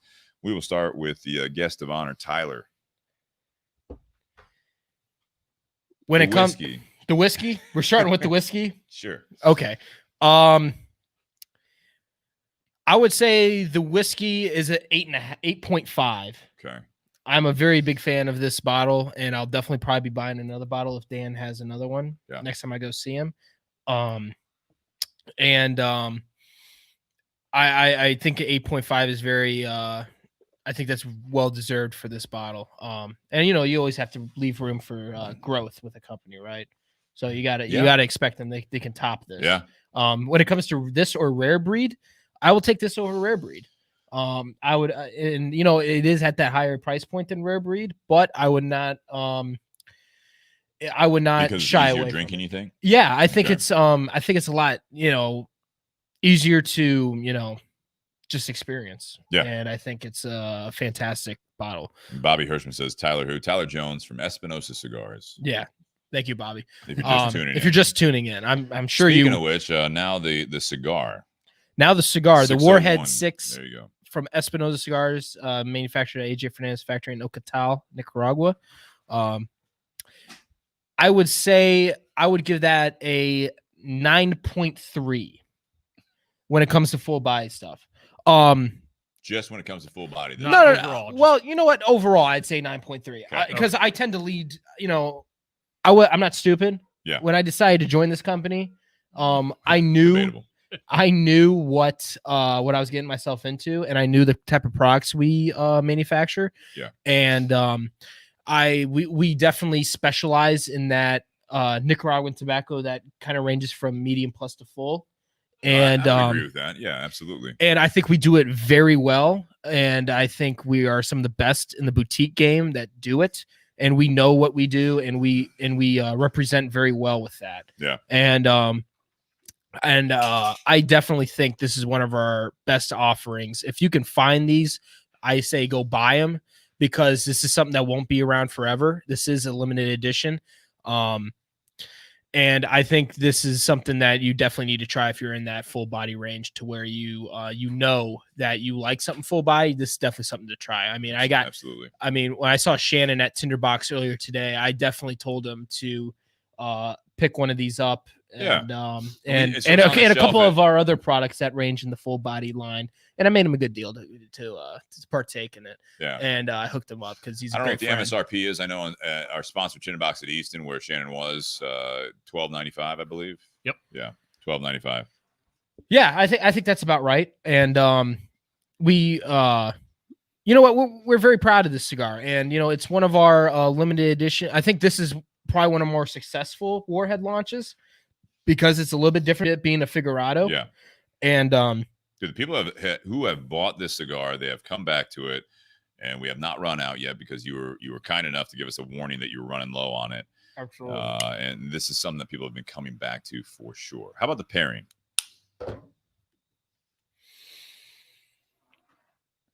Putting you on the spot. 9.6. 9.6. I had to think about it. Dead air on radio. I don't want to, rush anything. I don't want to rush the hands of time. But the Someone slide that glass away from me. Part 2 is gonna be rough. But I wanted to give it an honest ranking, so I think a 9.6 is very deserving of this pairing. I think it just went very well. Yeah. And I really am thoroughly enjoying this. And you know what? It could be the people that I'm doing this with, because you guys have been great friends of mine for quite a few years. Someone get him a tissue. But You wanna hang beyond that, I think this truly is a 9.6. I really do. And I'm sticking to that. Nathaniel, you're up. God damn you. All right. Cigar, I give the cigar a 9. I remember when I first smoked it, I thought it was more in that medium to full body range, just because I don't get as much spice on this as I do the BS Silver. What's the rating? 9. 9. Okay. I don't get as much spice on this as I do the BS Silver, and I consider that a medium to full body cigar. I remember right after I smoked it is when I saw Tyler post on Instagram that he's like, "Oh, this is a pepper bomb and real full body," and I'm like, I didn't get quite that much. That was my first cigar of the day that day. So me too. Fair enough. So we got a 9. I give it a 9. The Kentucky Spirit, I'm kind of between that 8.5, 9 on that. I think it's 8.75. Whatever, somewhere in that ballpark. No, I think it is a really good bottle. If I'm looking for that wild turkey flavor, but I'm not necessarily feeling the spice, I think this is a good bottle to go to. If I want to spend less money, do bang for buck, then 101. But for what this is, it is absolutely a fantastic bottle. Yeah. As far as the pairing, I think the cigar actually brings more of the spice out of the whiskey. Okay. It kind of hides the sweetness a little bit, and it kind of highlights the spice on the finish. So if you're someone that likes the spice, then I give the pairing a 9.5. If you don't like the spice so much, then that rating may go down a little bit for the pairing. But I do think they pair very well together, and I smoked the cigar up until my fingers couldn't hold on to it anymore, and the wrapper was actually coming off because I was just trying to hold on to the cigar. Yeah. You're death gripping it a little bit. Nah, I was just trying not to drop You got it. excited. It's fine. Just kind of mashing it there. There you go. Steve. What about you, Steven? So the What's whiskey, with using everyone's government names? It's a respect thing. he's a military guy. Yeah. Go for that. The Kentucky Spirit single barrel. I mean 8+. I think this is a very good bottle. It's tough because I don't know.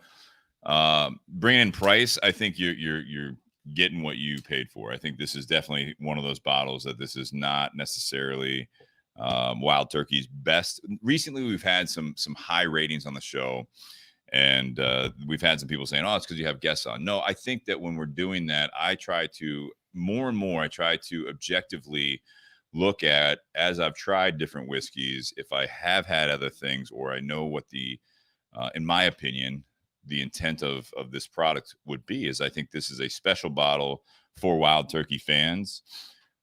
They unfortunately, in my opinion, have so many good products these days.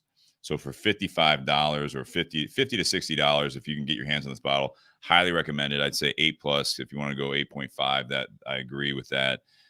This is something that I wouldn't rate a 10, only because I know that they've got some just steal bottles. One's on the table right now, the Russell's Reserve. What is that? Just 10 year. Yep. And that is in that, what is that? 30 to 40. It's 30 to 35. Yeah. So I think 8.5, and it's not talking bad. I think that's a great rating. I think this is a great bottle. I've really enjoyed it. And Tyler, I appreciate you bringing it on. No problem. I feel like, I could do a 9 on it, but again, I'm basing this not off of necessarily the rest of the market. And, part 2, our topic is, know your competition. They have their own competition, and that is other Wild Turkey products. And it's not just Wild Turkey. It's not just 101. It's not just, the rare breed. You got Russell's. You got all these other iterations that they're doing. They've just got fantastic bourbon and whiskeys. So 8.5. The cigar, I'd say I give it a 9. I think this is a great cigar. This is not for everyone. I will say that. That's I true. think that's probably why you said, Tyler, for a full body cigar. And we kind of called you out on that, is that I give it a 9 because this is not, if you typically smoke mild to medium, this is, as I've smoked it, this is one that I think for many people, myself included, this builds quickly as far as the strength level. I think it's deceiving. I think some people look at, La Bomba, they look at Warhead, they're expecting just to get punched in the back of the throat. It is polished enough. There's enough subtleties to it that this is not just what you're expecting is a bomb that punches you in the back of the throat. I think it's a very enjoyable cigar. It's balanced. It's balanced. That's a great word for it. I think this is a 9 because of it is what you guys are trying to do with it. This is not an everyday smoke for most. This is something that you typically don't smoke first thing in the day. You smoke this when you can get your hands on it, or you have enough in your humidor that you maybe bought a box at 10. That's correct. They come in 10-count boxes. 10-count boxes, limited edition. It's not an expensive limited edition. It's not not at all. $20, $30 limited edition. It's a figurado. It smokes beautifully. Construction's way up there. So definitely a 9 on that. It is what you guys are intending it to be, in my opinion. I think your company, Eric Espinosa, Hector, everyone involved, AJ Fernandez, I think it's a wonderful smoke. I think together I would give it a 9. This is not although the whiskey's easy drinking, we have a balanced cigar. This is a bolder combination. So for I would agree. The weather's turning cooler. So for right now, I'm taking all things into consideration. Not a summer pairing. It's not necessarily a summer pairing. It's 61 degrees at about a little after 9 o'clock here in Ohio. I think this is a wonderful combination, almost like a perfect nightcap. You could do it in the afternoon and whatever, but I just think that it's not necessarily something that it's going to be your everyday. Like, hey, you know what? I just want to relax a little bit. This isn't what I would go to, but again, I'd give it a 9 just because I feel like this is a wonderful pairing for the two, being a little bit on the fuller side, both components, in my opinion. So that being said, yeah, Shannon in the audience says it's good campfire smoke. He was on last week, part 2. So check that out as well. I do want to throw up here as we go, not throw up. My dog did that today. That was fun. Caught it with a plastic bag. Frank. That's a dad move right there. I caught it. I saw him. Nice. I saw him heaving, and I'm like, all right. Well, I grabbed my bag from Hot Heads, and I'm like, all right. But then I started trying to lay that out. It's not real big surface area, so I'm underneath. You started putting it around his head. No, and you're like, he's got to breathe. Oh, damn. I didn't catch it. I caught it on the ground. Anyways, my point was, I'm not trying to throw up. Jesus, Tyler, I don't know if I'm going to have you back on here or not. I want to thank Tinder Box at Easton. That's kind of where all this kind of comes out of, the origin of this podcast, the connections made. It is a very good representation of how all this works with the cigar community, the whiskey community, and then just community in general. So check us out, Bourbon and BS community page on Facebook. Ask to join that. It's a great community. I think Bobby Hirschman, who's listening tonight, he said we're about 13 short of 1,200 people. So it is growing, which is fantastic. Tinderbox at Easton is kind of where that all has spawned from, but now we've got people from all over the country, all over the world, and it's fantastic. Altadis USA also, I want to thank Josh Bentley again for the support. You see the banner behind us for a reason, and normally they supply us with the second weekly cigar, but we got the 601 Blue, which is the Maduro, another Connecticut broadleaf cigar from Espinosa Cigars, and also BS Cigar Company for the gold and silver, which again, Espinosa manufactures the silver. We had a wonderful opportunity to work with them, with the BS Cigar Company and Espinosa Cigars on that project, and I still love it. We've got the 6.5 by 58 size being shipped today, actually. Oh, beautiful. So that is going to be back in stock if you're looking for that. I do also want to throw up on here the patreon.com/bourbonandbs podcast. Tyler is not only a sponsor of this show, but he is a patron. We have other patrons in the garage and also listening. Guys, thank you very much. Check that out. Patreon.com/bourbonandbs podcast. I've got the shirt on underneath the sweater tonight. Pour one more, light up another. We'll figure this out together. And the podcast logo's on the back. And there are ways, and I do owe a couple of people their T-shirts. Sorry that the weeks have gotten away from me, but we will get it out to you hopefully the first week of October at the latest, if not sooner, here as the month ends this week. Anything else, guys? Guys, definitely hop on Patreon. I mean, these guys, they bust their ass every week to do this show, and they do a fantastic job. They try to do the best they can to the best of their ability, and they really do. And I really think they do a fantastic job. I've been blessed to know these guys for a long time, and we spent many nights in this garage together with me not being on camera. Yeah. It's studio, correct? But these guys really appreciate it, and I was very happy to sign up for Patreon, and I appreciate that. Yeah, I was I got a t-shirt, and it's a very comfortable and very nice dry blend. Right, it's a gorgeous we'll have more shirt. Swag for the different levels that are be coming out as I do it. If you're a $25 a month or higher patron, you'll be qualified for anything that comes out. So it won't just be the most expensive T-shirt you've ever bought long term, but right now it probably is. So thank you. Guys, cheers to part 1. Stay tuned for Know Your Competition in part 2. This is Beyond the BS coming up here. Everyone else, share, like, review, and enjoy. Cheers, guys. Ray Cheshire in Vietnam says the month's already ended. How far ahead is he? Yeah, he's over there in that part of the world. What, 11 or 12 hours? It is the first over there. Yeah, it is. He says you guys are so far behind. Good to see you, Ray. Thank you. Hey, I want to give a special shout out to a couple guys I saw hop on here. Mark Hall from the Right Puff down in Mason, Ohio. Yeah. I was just with him yesterday, and we had a great time, great conversation with the guys over there. You know, they got a great group of dudes over there. Steve Foley is another one. Yeah, I tell you what, you know, being a part of this community for such a long time, you meet some great people and just great brothers of the leaf, if you will. Not to sound too corny with that the little slogan, but he's another guy who's been a big supporter of mine for all these years, and I'm proud to say he's a friend, and you know, he's a great guy to know. So I just want to give a couple shout outs there. So how is the road treating you?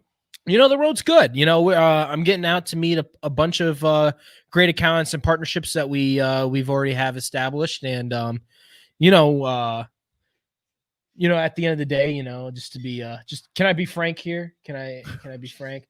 You How know, many cliche and corny lines are you gonna say? You know, there at the end of the day, there is a reason why they need someone in this area.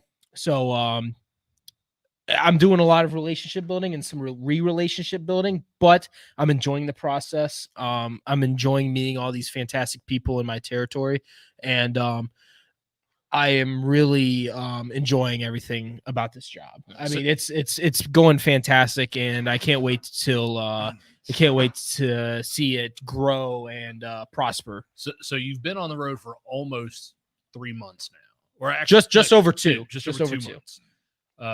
Have you hit all your accounts? I have. I've hit all my states. And if I haven't got to you, sorry. I may have missed a couple, but. Well, because I know that could be tough with that size of a territory. It can be tough, and you know what? And it's a great opportunity for me to just expand. And you know, it's a big territory, and I'm trying my best to hit everybody. And I think I've done a good job of doing it. You know, I haven't had any backlash over it, so that's at least a nice thing. You know, it was funny. I spent a decent amount of time in Chicago last week, and you know how big of a territory that is. I mean, Chicago is one of the. Is that a big city? Is it Chicago, Indiana? Chicago, Illinois, Steve. That's where you're from. And it's down. You know, bear down. How's all right, let's get in. I was gonna bring up the visor wearing Nick Foles for a second, but I'm pretty sure Steve root for him. Hey, I think you guys are good, but I think you should have gave my boy Mitch a little bit more time. That's all I'm gonna say. You know what? I'm born and raised in Northeast Ohio, if anybody didn't know that. And Mitch Trubisky went to a high school about 30 minutes away from me. And he was a senior when I was a freshman. And also in that time period, Kareem Hunt of the Cleveland Browns, formerly the Kansas City Chiefs. Yeah. He was also a senior when I was a freshman at a school a little bit closer than me, and we actually played him. I was not on the field. I was on the sideline, just for the record. I was going to say, how's your NFL career going? Yeah, that didn't go very well. Nice guy, though. Very nice guy. Yeah, we'll finish at that. But, you know, you always want to see your fellow Northeast Ohioans thrive. And you know what? I thought, you know, he had his moments the first couple weeks that he didn't look so great. But you know what? He got the job done, and he got some W's, right? He was 2-0. He was 2-0. Right. And Nick Foles did the same thing he did in week 1, which was come back in the end of the game. So, anyways, I think it was passive-aggressive coaching. I think it was bullshit. I think that coach had it out for him. I think Nagy doesn't, because Nagy has his job, so he's doing what's going to keep him happy. All right. Nagy's in the position to where he didn't draft him, and he wasn't part of the organization when they did draft him, so he has no personal ties to Mitch. And when you say you drafted him, you mean trading up to get him in number 2 from number 3 spot instead of Patrick Mahomes or Watson. You know what? Summary, just a quick summary. You can look back at it. I don't think the of other course. two guys are going to pan out, especially that Mahomes. Yeah. You know what? You could always. I mean, there's been plenty of people like that throughout the history of the draft that were taken in front of some particular people, and some people have more Super Bowls than others, and some people are put in better situations. And I don't think Mitch had the the right situation the first couple of years. He had a phenomenal defense, no doubt about it. I'm good with Mitch. No doubt about it. The Bears have had a phenomenal defense since they got Khalil Mack. But I don't think he had the best supportive offense like Mahomes or Deshaun Watson. I agree. So to put that guy in that situation, Russell's there while he talks about NFL here. To put that guy in that situation and then pull him in the second quarter. Yeah. After he made, what did you say, a 45-yard run that just shows that he has the heart of a lion and that he wants to win. I think that was a little disheartening, and I think Matt Hasselbeck actually has my back on that. I don't know Matt or Mitch. And if you watch the Pat McAfee show, you would understand that reference. So we're going to get back into the podcast here. So if you guys want to tune over to Tyler's show on ESPN 8, the Ocho, I think you're going to be on between 4:15 and I'm right after Jason a.m. Bateman and exactly. The dodgeball crew. I'm on right after them, right in between them and Bocce. You got like I had in college radio. You got the freshman shift, 5 a.m. All right. Yeah, I wasn't that lucky. I had the 3 a.m. I think Tyler's show would be on like ESPN 10 or something. It's a link. Deportes. Right. No, not even giving that credit. How's your Spanish? Could use from work. Yeah. Welcome back to the Bourbon and BS podcast. This is episode 138, part 2, Beyond the BS here. Ray Cheshire says, okay, boring. So if you guys do want to tune into the boring part between the episodes, always check us out on video. We went full-blown ESPN 8, the Ocho, and talking about football. And I had to shut Tyler down a little bit because I feel like he could talk about whiskey, he could talk about cigars, and also sports until I die. Until your broadband would cut you off. Tonight, I do want to thank our sponsors, Tinder Box at Easton, Altadis USA, and Cigar Company, and also patreon.com/bourbon and BS podcast, which is where you guys can actually support us. Great support from all of you guys, including the companies, and also Espinosa Cigars with Tyler bringing on the bottle. We did a review of the Kentucky Spirit single barrel with the new packaging on part 1. Also, we smoked the 601 Warhead, the La Bomba Warhead 6, which I think we were all moving on from right now. I believe so. I believe we're all on the 601 Blue, which is the Maduro. And what size is this? This is the Robusto. This is the Robusto size. A little longer, I feel like, for a Robusto. Is that a 5-inch? 5.5. 5.5. So a little longer. A little longer. I believe. This is where we kind of go off into the after hours, beyond the BS. Like I said, tonight we're going to be talking about know your competition. And this is one of those topics that I think is, as always, it kind of can relate to anything. I brought this up tonight because I know Tyler, being in the new position with Espinosa Cigars, that we're talking about in the intermission there of going to these new accounts, shops he hasn't been to, but he had worked in the industry, and you can go into that a little bit.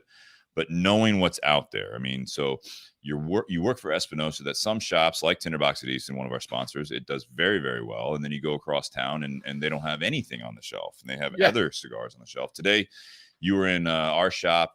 I know because you're in the area, you're hitting up some of the shops, and Nook was in from CLE Cigars, Christian Aroa, and you guys were talking about it. And what I like about it is you're sitting in the shop with your competition to some extent. And it was a very friendly conversation for me to kind of sit back and listen to. You have someone that was also in the retail side of things for quite some time, Nook, who's been on the podcast before. Great guy. Good friend. He'll be back on here, I think, in October, maybe November.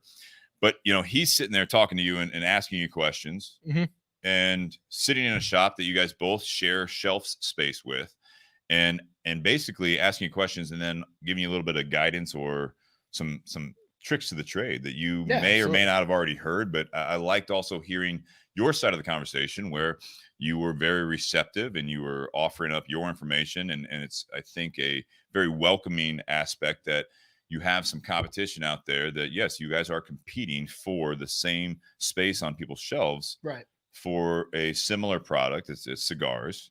Mm-hmm. And, retailers or where your sales are going, and as far as from your aspect of the business, you have to convince the retailers to give up some shelf space. And typically that means taking away space from other vendors. Right. So I like seeing that. This is a topic that can also, we were talking about sports on the ESPN 8 segment in between Right. part 1 and part 2. I went on a little rant. I had to get some things off my chest, and it's was trying to fill air while Steve was taking a piss. Yeah.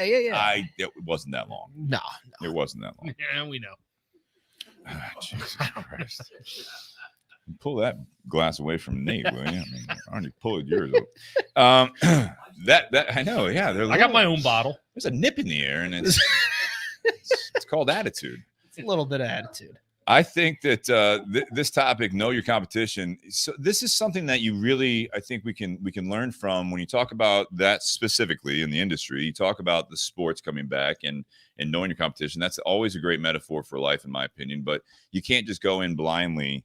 And if you do, you have limited success, limited opportunities if you don't know who you're competing against, no matter what the situation is. I think that can be applied to sports. I think it can be applied to job interviews or going into a new career. Yeah. I think it can be applied to as you go into different sales opportunities or different opportunities with you are not the one necessarily competing, but we were talking a little bit about against my preference, talking about the Bears, which I'm a Chicago Bears fan, and I don't like the competition with the quarterbacks. I don't think that you run a professional football team like a middle school team. You go into the season not knowing who your quarterback is. I think that's bullshit. I think you can't give any confidence to them. But I think you have to know what you're dealing with no matter where you're at in the situation. I think this can apply to dating. I think this is something that you need to know sometimes who you're up against if you're giving it your all when it comes to dating and things of that nature. And, I don't necessarily want to get into it, but I'm going to throw it out there that I thought that, last night's debate nationally was they basically portrayed a Trump Twitter feed and a Biden Twitter feed. And it was all of a sudden, we're just watching them. I felt like read tweets. It was really rough because they seem to quote, air quotes, know their competition, and that's what you'd be more interested in talking about. And is that the strategy, not necessarily for a political debate or the presidential race in the United States, but is it something is that how you approach it? What's the approach there when you are learning about your competition, and how do you execute said plan once you figure that out? And what's the importance of knowing your competition as opposed to just knowing yourself and going in swinging? So start with like your situation, traveling in this new position, right, and dealing with not only knowing a lot of the other, because I see you coming from the retail side and being the passion side of the cigars. A lot of these other brands. Yeah, absolutely.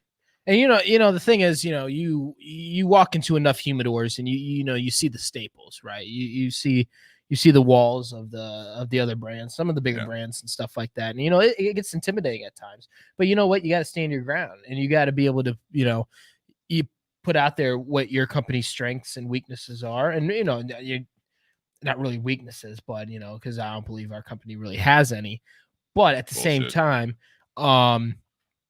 you would say that as a new employee.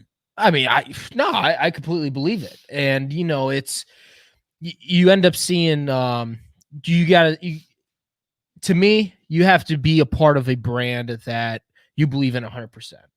And I'm in the lucky position to where I've been around this brand for the last 3.5 years, probably 4 years that I've been spoken. Yeah. As much as I have been. And so I've got to learn the product. I've got to know the product very well, even before I even joined the company. So that put me at an advantage. And it's great to see. It's just great to see the diversity with everything. And And the thing that comes on my side that comes to an advantage is I get to go into a humidor and I get to see the empty boxes and I know what sells good. And I can, relate that to my product as well. Like if I go into humidor and I see a bunch of AJ Fernandez with empty boxes, obviously that means it's selling well, right? Well, not necessarily. I mean, that's or they can't get product. They can't get product, or they don't have the money to order more product. That can be a flag that you're walking in there and they have empty boxes because they don't have the cash flow to order anything else. So you already have contracts, you have established connections, and you think that it's selling well. Right. We have the same thing, in our shop at Tinder Box at Easton. It's like, we have, say, someone just bought 8 ounces of tobacco. We're busy, and that jar now is almost empty. And someone walks in and they're like, "Oh, that must be a good seller." It's like one would think.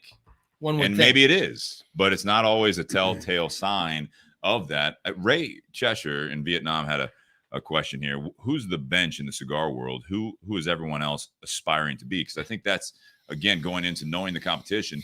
This is a great example. I know we're talking about, and not everyone is as into the cigar side of it, but I think this is something that can be applied to other industries and other issues. But there's always someone that you're aspiring to be. And I think maybe when you bring up, like, say, AJ, who Espinosa has a relationship with, correct, and a lot of your products are coming out of their factories, that could be a lead-in. I commented on Ray's question, but go ahead, Tyler. No, you get to see some of these other brands. They have their whole walls where they have 4 sizes of everything and stuff like that. And one of the big companies that does that very well and has a lot of success with is Perdomo. Okay. So you get to see Perdomo, and you go across and you see they're almost like Coca-Cola, Pepsi style marketing, right? Where they have like the wide range of products, and it's all labeled at a certain amount of inches and everything. And I've been on their factory tour, so I got the whole marketing spiel out of it. Yeah. And it was very informational, right? And I took a lot away from that, and especially when me knowing that I was going to get in this business. Yeah. But at the same time, that doesn't work for everybody, right? That approach to tell someone to do that does not sit well with a whole lot of retailers. So you have to find a way to fine tune it, and especially a brand that they don't even have. It's hard to ask for them to have. I think 4 sizes when you look at it, and then based on this, and I see, Nate, you and Ray are kind of going not back and forth in an aggressive way, but you guys are commenting back and forth. There is that Ray says so nobody is the best. This is when I'm talking about, like, know your competition. So in this specific talking point here, knowing your competition and seeing what their strengths are. Knowing your competition doesn't always mean that you need to mimic. No, not at all. They're doing, but you take everything with a grain of salt. You do, but I'm saying you don't always have the capacity, right? So, as a rookie, if you will, which you are kind of a rookie, I'm a rookie in this business for sure. This level of where you're at in your industry, you see this, and I've seen it a lot of times in sales, and when it comes to business, I feel like they look at this, and so to Ray's question, who are you aspiring to be? You hit Perdomo. That's one that just showed up top 3, I believe, in aficionados, best-selling or most represented brands, and up there was like Fuente and some of these other ones, right? So Padron, Espinosa, for example, I don't see that. That's not the business model, right? You have that's not our business model. So that's where, when it comes to, if you're going to apply it to sports or whatever it is, like, you can't just be a rookie running back let's even go to the other side of the field. You don't want to be like, say you're a newer secondary safety. Yeah. You know what I mean? And everyone's, wearing Tom Brady jerseys, and you're like, man, business wise and career wise, I really want to be that person that everyone's wearing my jersey. Mm-hmm. Well, even more so, you might be like a defensive tackle, not a big seller when it comes to jersey sales. Yeah, absolutely. And that might be something that they're not the focal point of the team.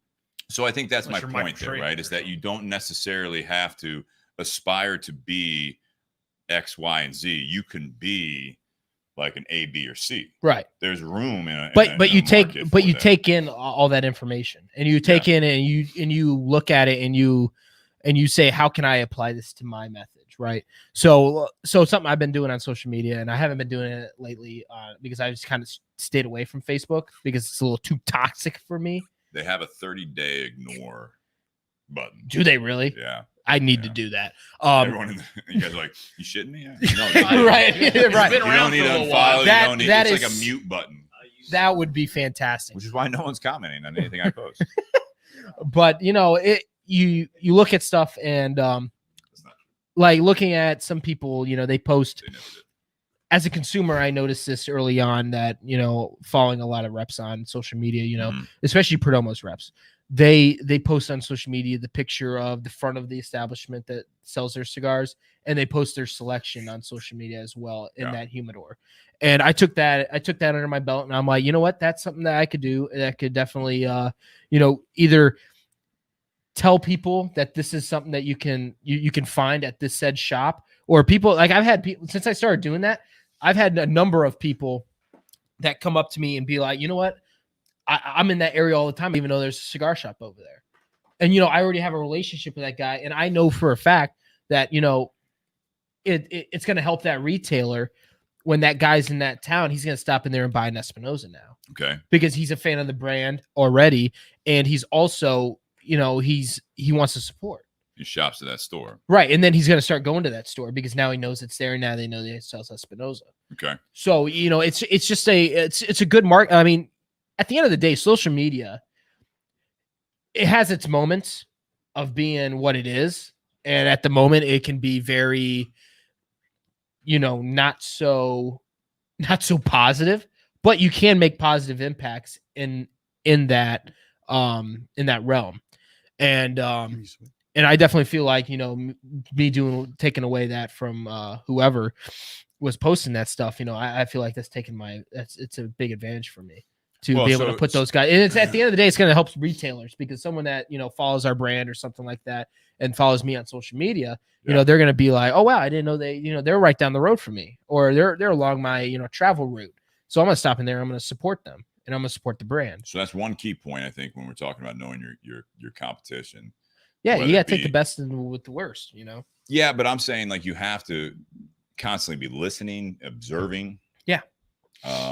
Too often, I think people will kind of turtle up, or they'll do this inner growth without taking into consideration what the reality of the opportunity is. We talked about SWAT, a couple weeks back, and I think that was one where this is something that as you are trying to learn your competition, this is something where you, and I'm not ready to get into this part of the conversation yet, but you are your own greatest competitor sometimes, where you say you're not doing it as much right now. So right there, you're competing against yourself in your prime or whatever it might be. But I think that this is something that you're hitting on the head, where you guys all right over there? I dropped my cigar. That's a rookie mistake. Party foul. But I think this is something that, is it moving? Is it crawling away? I mean, no, it's in front of the bad Tyler. angle. Jesus Christ. If we lose the feed, it's because I'm surrounded by idiots.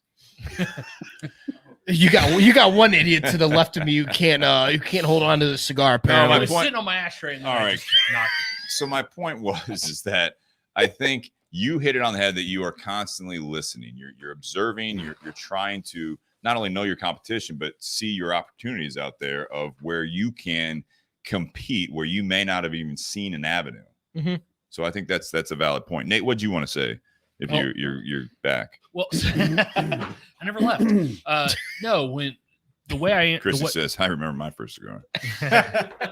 Shout out to Ryan Newman. What's up, Ryan? No, when Ray first said that comment, like, who do you think's the best? Like, the first thing that popped in my mind, okay, first, how do you define best? Like, what do you mean? Like, if you're trying to be someone like Fuente, that's in almost every shop, or Padron, or Altadis, like with Monte Cristo, Romeo and Julieta, and that are in these big brand, Rocky Patel, that are in all these shops, or maybe someone like AJ or my father, that for the last 10 years have been two of the hottest brands on the market. Right. Like, what do you consider to be the best? The people that have just been around the longest, or the ones that are the hottest sellers? Who sells more right now?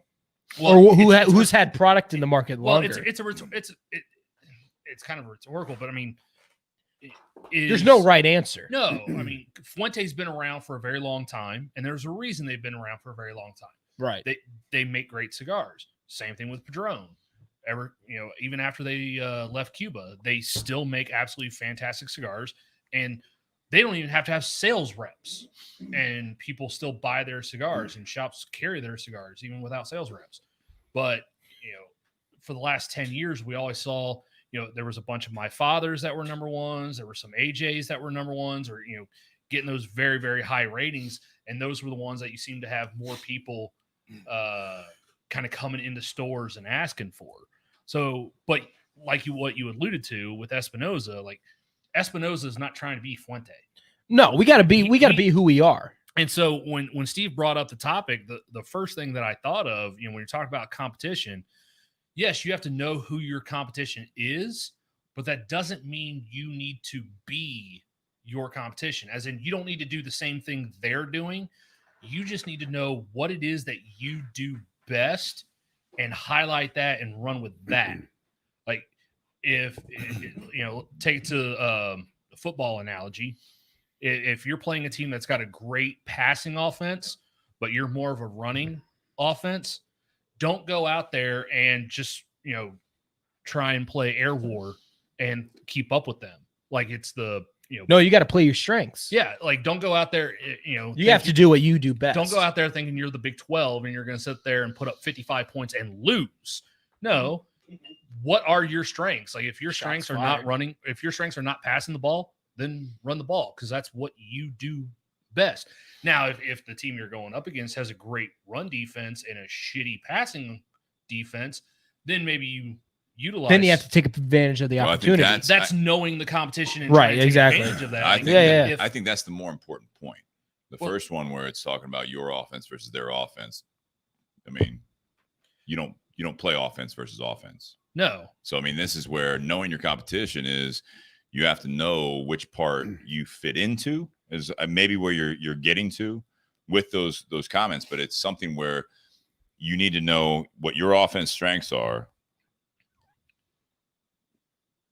And if you're new in there, so like we were joking. Play to your strengths. Well, we were joking about the quarterback thing with the Bears and everything like that. I think that this is something that you go to college football, and we're in Columbus, Ohio, so you don't have to go that far back that when Cardale Jones was, if you guys follow college football, Cardale Jones was like this huge deal. Nick Foles is kind of one of those big things too, is that right. Carson Wentz went out. They didn't have as much tape on Nick Foles. He fucking lights it up.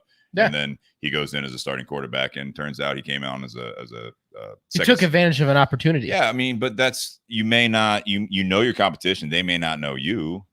They'll learn. You got to constantly adapt. Sean, what'd you want to say? Yeah, I was just kind of piggybacking off. Back to you, Nate, about how that ties in. Yeah, I was piggybacking off what you're saying, Nate. Is play to your strengths. I mentioned last week I lost my job a few weeks ago, and right now I'm probably going to be starting at Amazon, which is fine. But since I talked to you guys last, a very big charter aviation company came to me and showed interest in hiring me as a dispatcher. Bless you. Which I have. Don't sneeze at us over the mic, please. Probably 25 years of experience with. Sorry, Sean. That's okay. Just get him a tissue. He'll be all right. Give him a mask. So the one thing I can say is when I was talking to them, there's a lot of people that are applying for this position that I'm interested in. So they seeked you out, but they're obviously looking. Right. And the one thing they said, I've been in corporate aviation for, like I said, 20 plus years. They're looking at a lot of airline flight dispatchers because of all the layoffs that are happening right now. And he goes, the guy I talked to said, you have an advantage because you've been in corporate so long. You're familiar with how that runs as compared to an airline. And I think, obviously, I know what my competition is just because they mentioned it to me. Not only have I done dispatching and logistics and everything, I also have done sales. I've done everything you could possibly do in the field of that industry, in terms of whether it's selling charters, talking to customers, talking to owners of aircraft or whatever. So I feel like I got a good shot at it. They're probably going to give me a second interview either this week or next week. But like you said, I playing to my strengths would be, just to let them know that I do more than just what they're looking for, and I can offer more to, go above and beyond. So, fingers crossed. I hope it goes well for the second interview. If it goes great, if it doesn't, that's fine. Doing face to face. They're out of California, so it'll be like a Skype interview or something like that. So, but yeah. So I'm excited about it.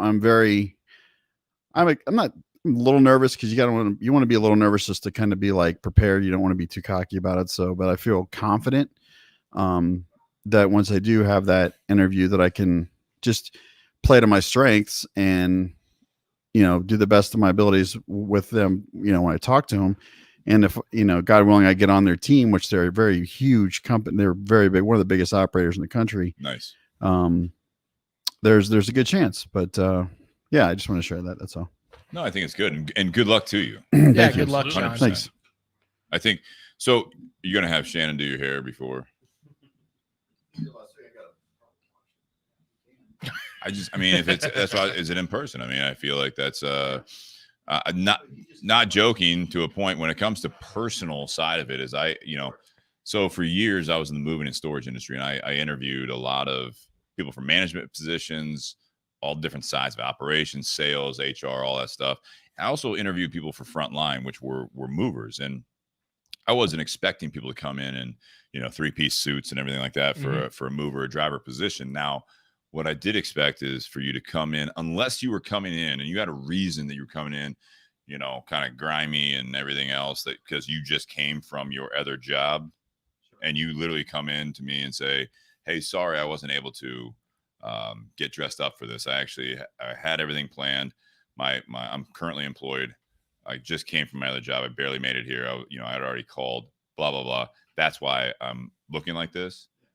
That hopefully for the second interview, it's like, all right, I need you to plan ahead so that you don't do that. But knowing your competition in that sense is you need to present your best face.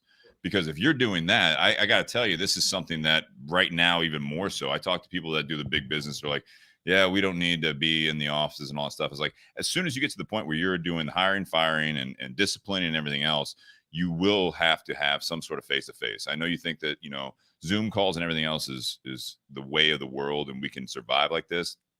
Not all small to medium-sized businesses can do that.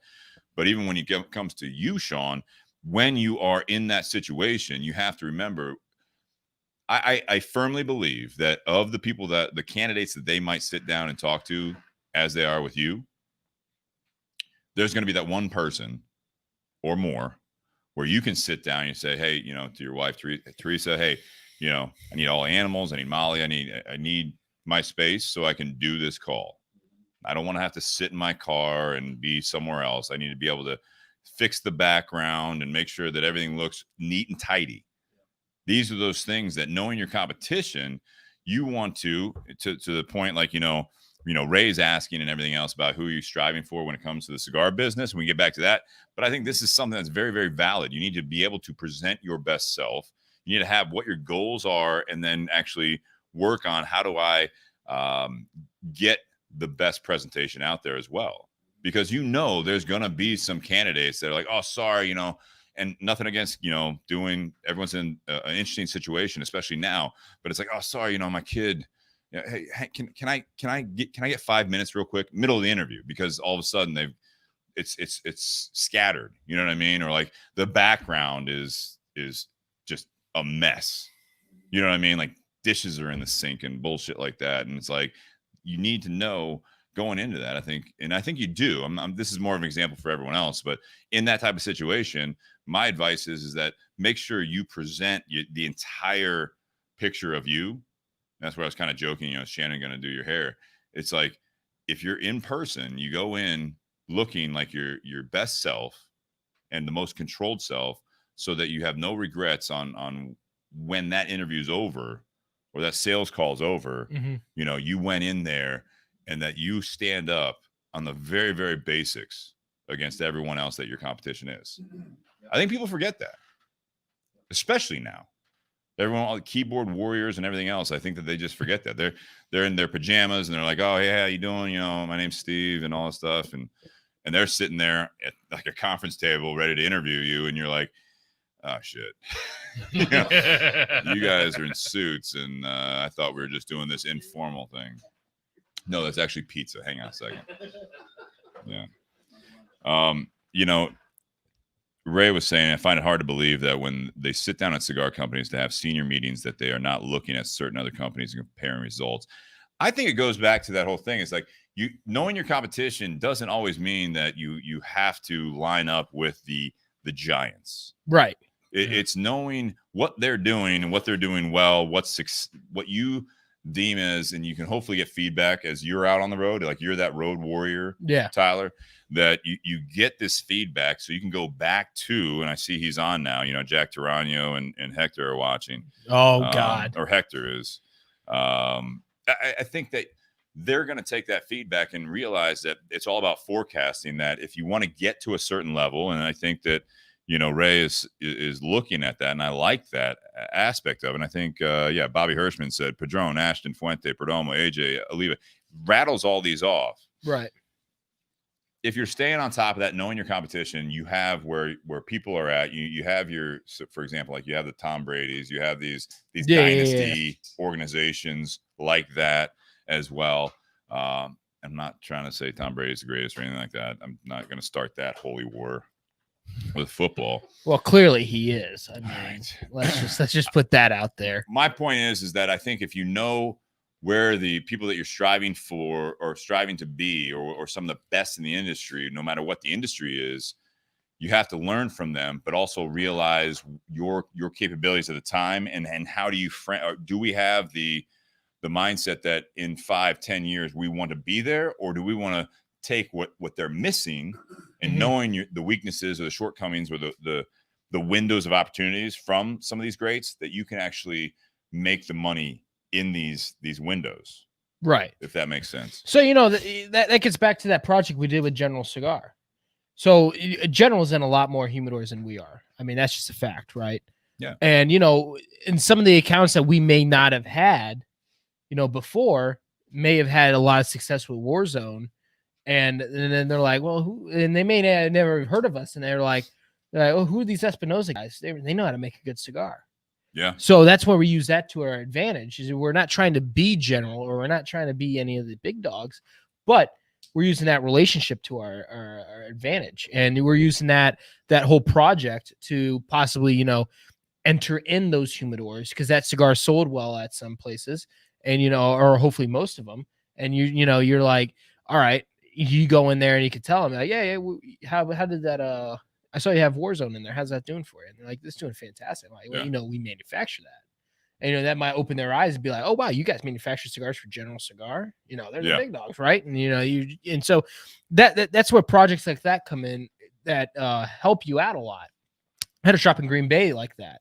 They were just like, they didn't have the biggest selection or anything like that, but they had that cigar in there. And I asked them, I'm like, how's that cigar doing for you? And they're like, dude, it's doing fantastic. We're getting great reception on it. And I'm like, well, we manufacture that. They're like, you do? I'm like, yeah. And that's that part of having that representation on the road, where you can make that connection with that retailer, and then you can build off that. And that shop may have never even thought about carrying Espinosa before, but now that they have that, that good selling cigar that did great, and now they're like, all right, well, maybe your stuff would fit in with our clientele and stuff like that. So you have to use you have to take advantage of opportunities at the end of the day. And this is a pretty this is one of those games where it's a lot of relationships, and it's a lot of building relationships with other people. And it's a grind, and you have to stay on it, and you have to stay motivated. Yeah. And you have to be able to revisit those people, because it's not uncommon. It's going to take a couple visits before you get an order, maybe, from some people, but you want to show them that you're committed. Yeah. And you want to show them that you're going to be there to take care of them if they need anything, and you're going to be there to support them at the end of the day. So that's what we're trying to do, is build great partnerships with other great retailers. Like, I think we have a very healthy, great relationship with you guys over at Tinder Box. You do, and I think that has something to do with the connection that we've had, obviously, and at the time. And I'm actually very interested in some of Ray's comments here on the feed here, because it's coming from an angle that so I see Espinosa Cigars right now. They are in a transitional phase. It's a growth phase. And I don't know, Nate, I haven't read all your comments. You said that having a short period of time where you're getting the high praise and high results can give you staying power after your hot streak ends. They will remember you. Ray disagreed with that.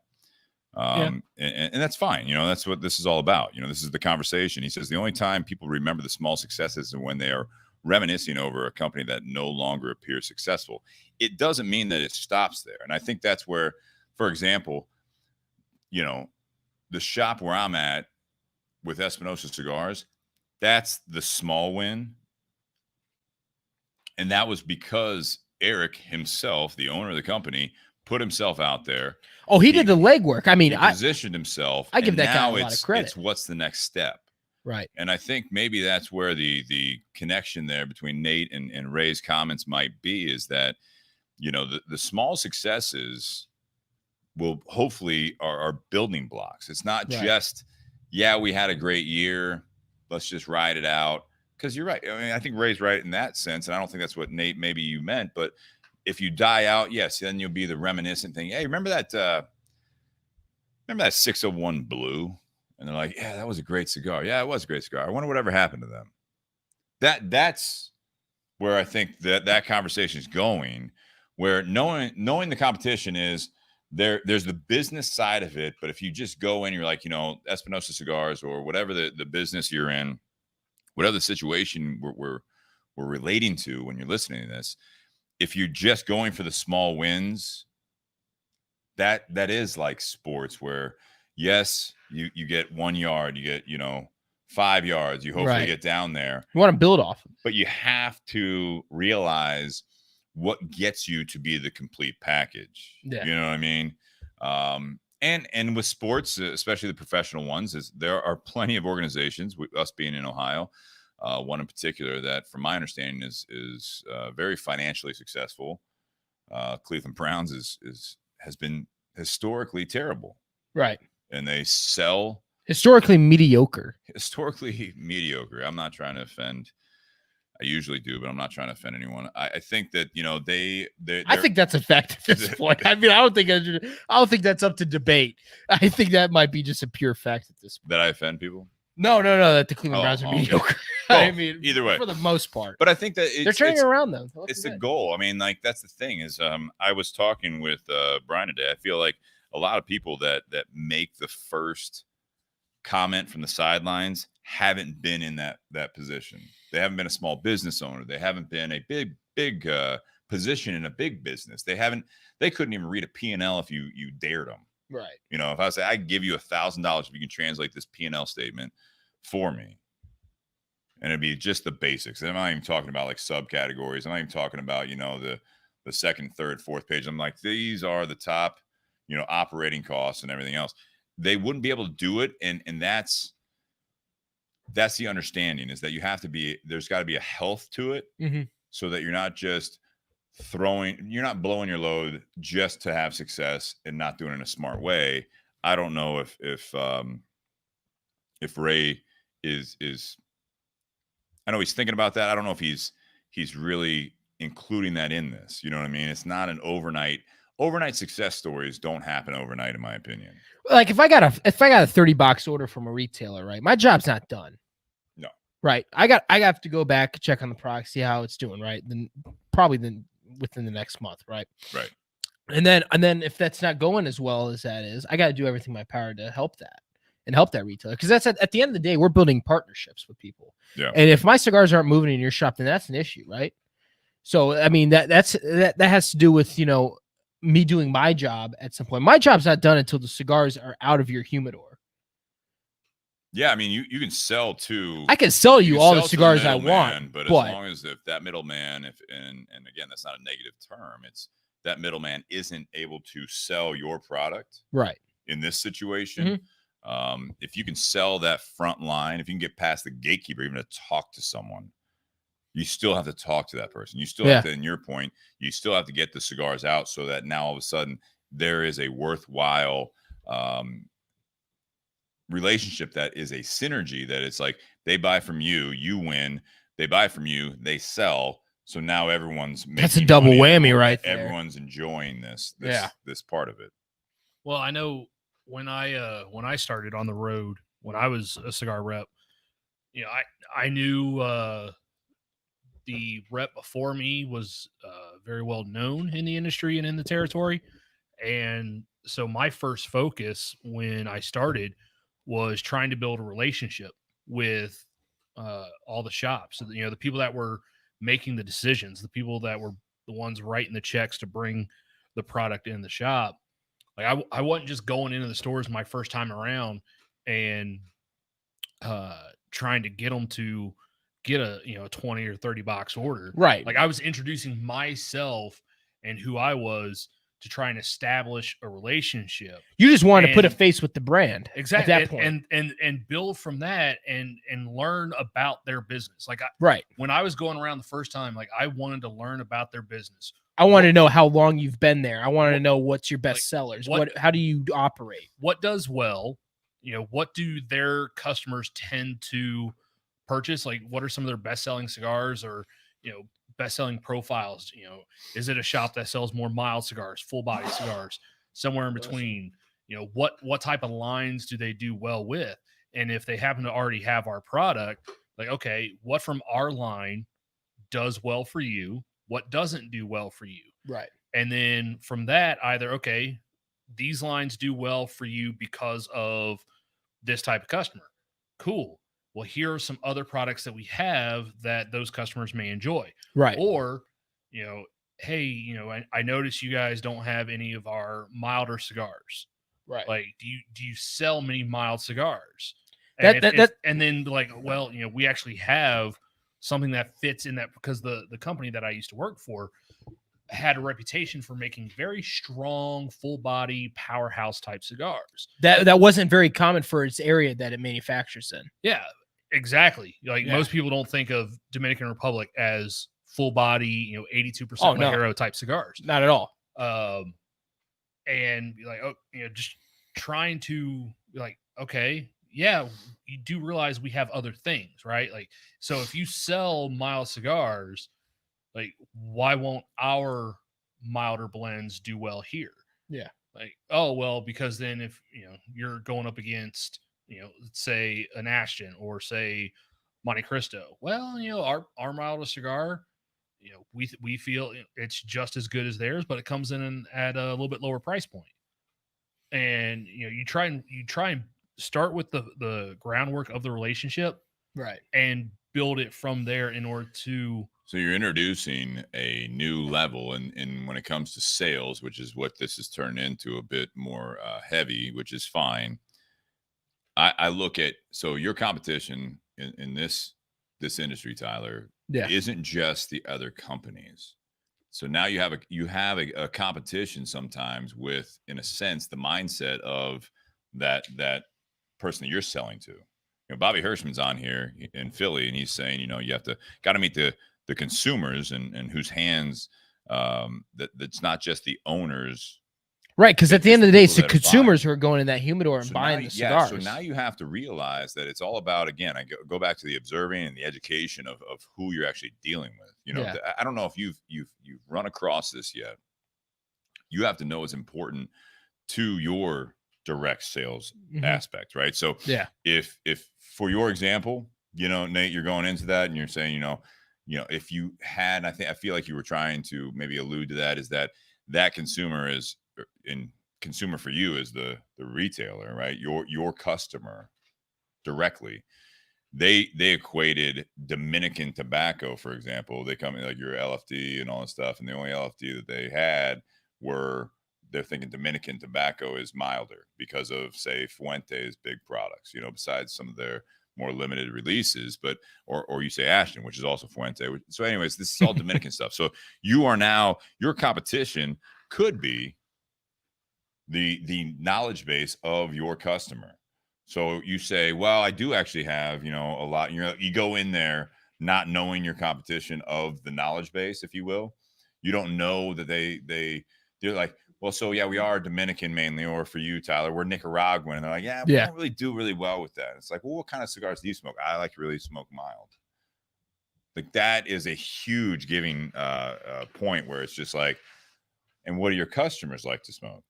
Well, they like mostly mild and medium stuff. And it's like, and you said you like what? And they're like, I like mostly mild. And you're like, what full body stuff do you sell?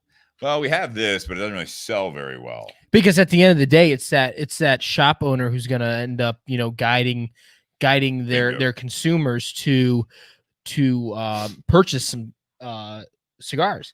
And if you find the whatever niche that owner likes, if you have something in your portfolio that can match up with that, you got to use that to your advantage. That's also knowing your competition at a. That's my point, is that right, you have to know the moving parts to the success. You know right. Yeah, absolutely. Then, we've kind of hit on some things. Now you're more of in the nuts and bolts of that. And then like you had Ray out there saying, about like I feel like maybe bigger picture, as far as, who are the big successes.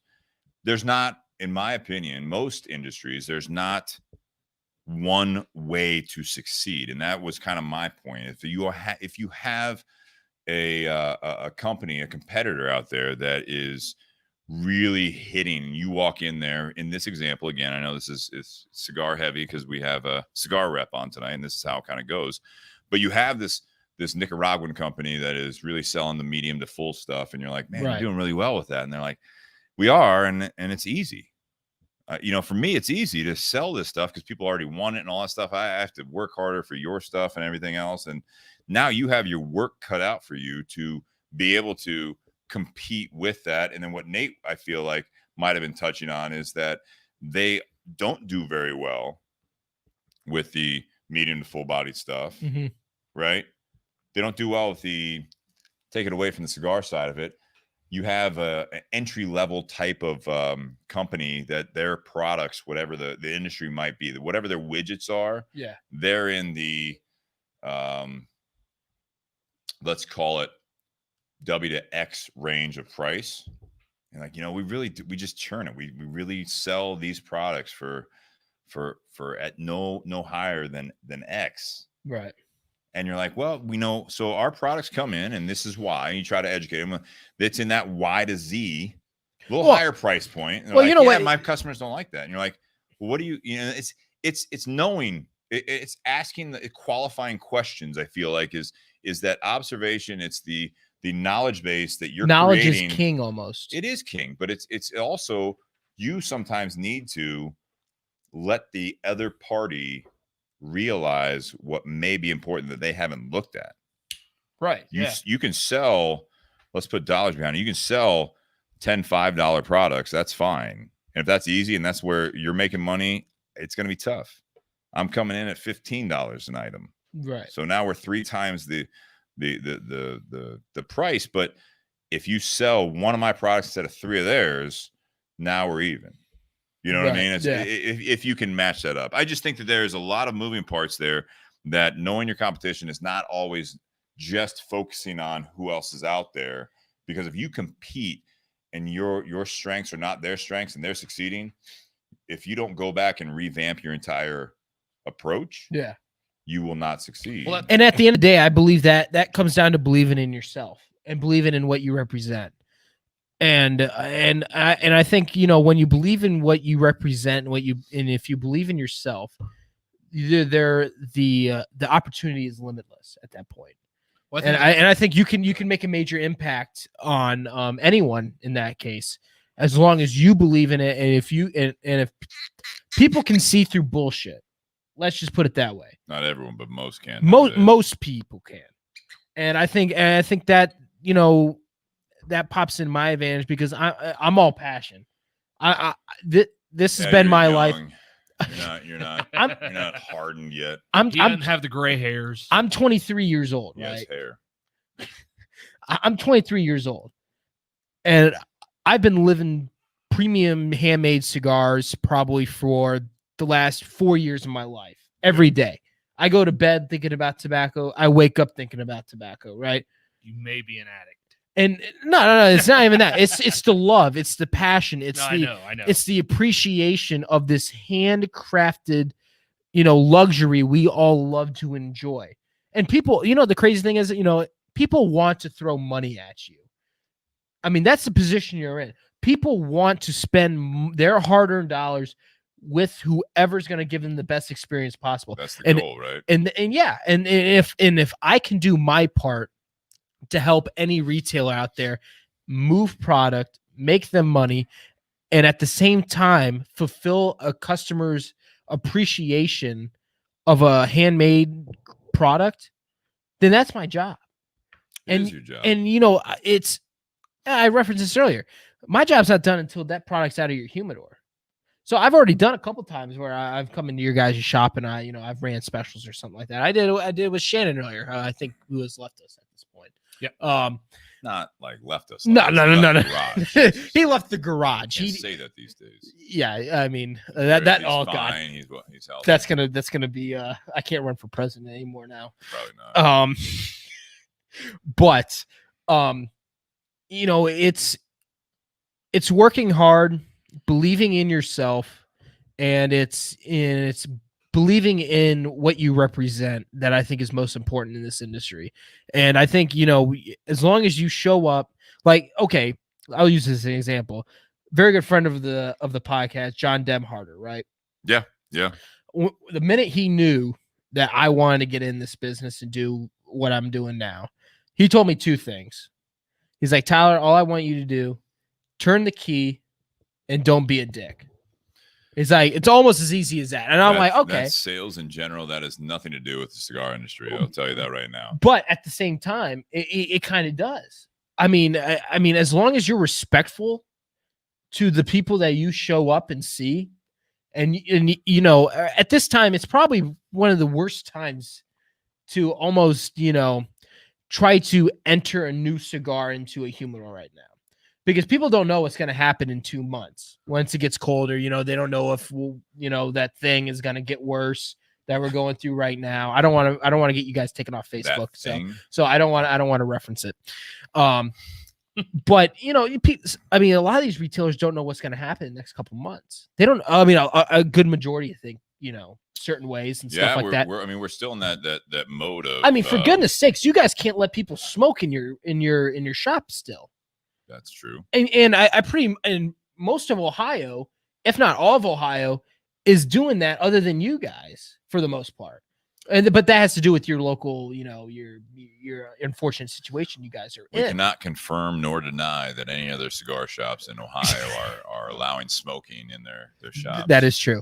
But you guys are in a situation. Discriminating people at this point. I'm not. I think everybody's doing stuff as they could as an American, and I believe that full-heartedly. Here we go. But at the same Bobby time, Hirschman says, "Wow, night."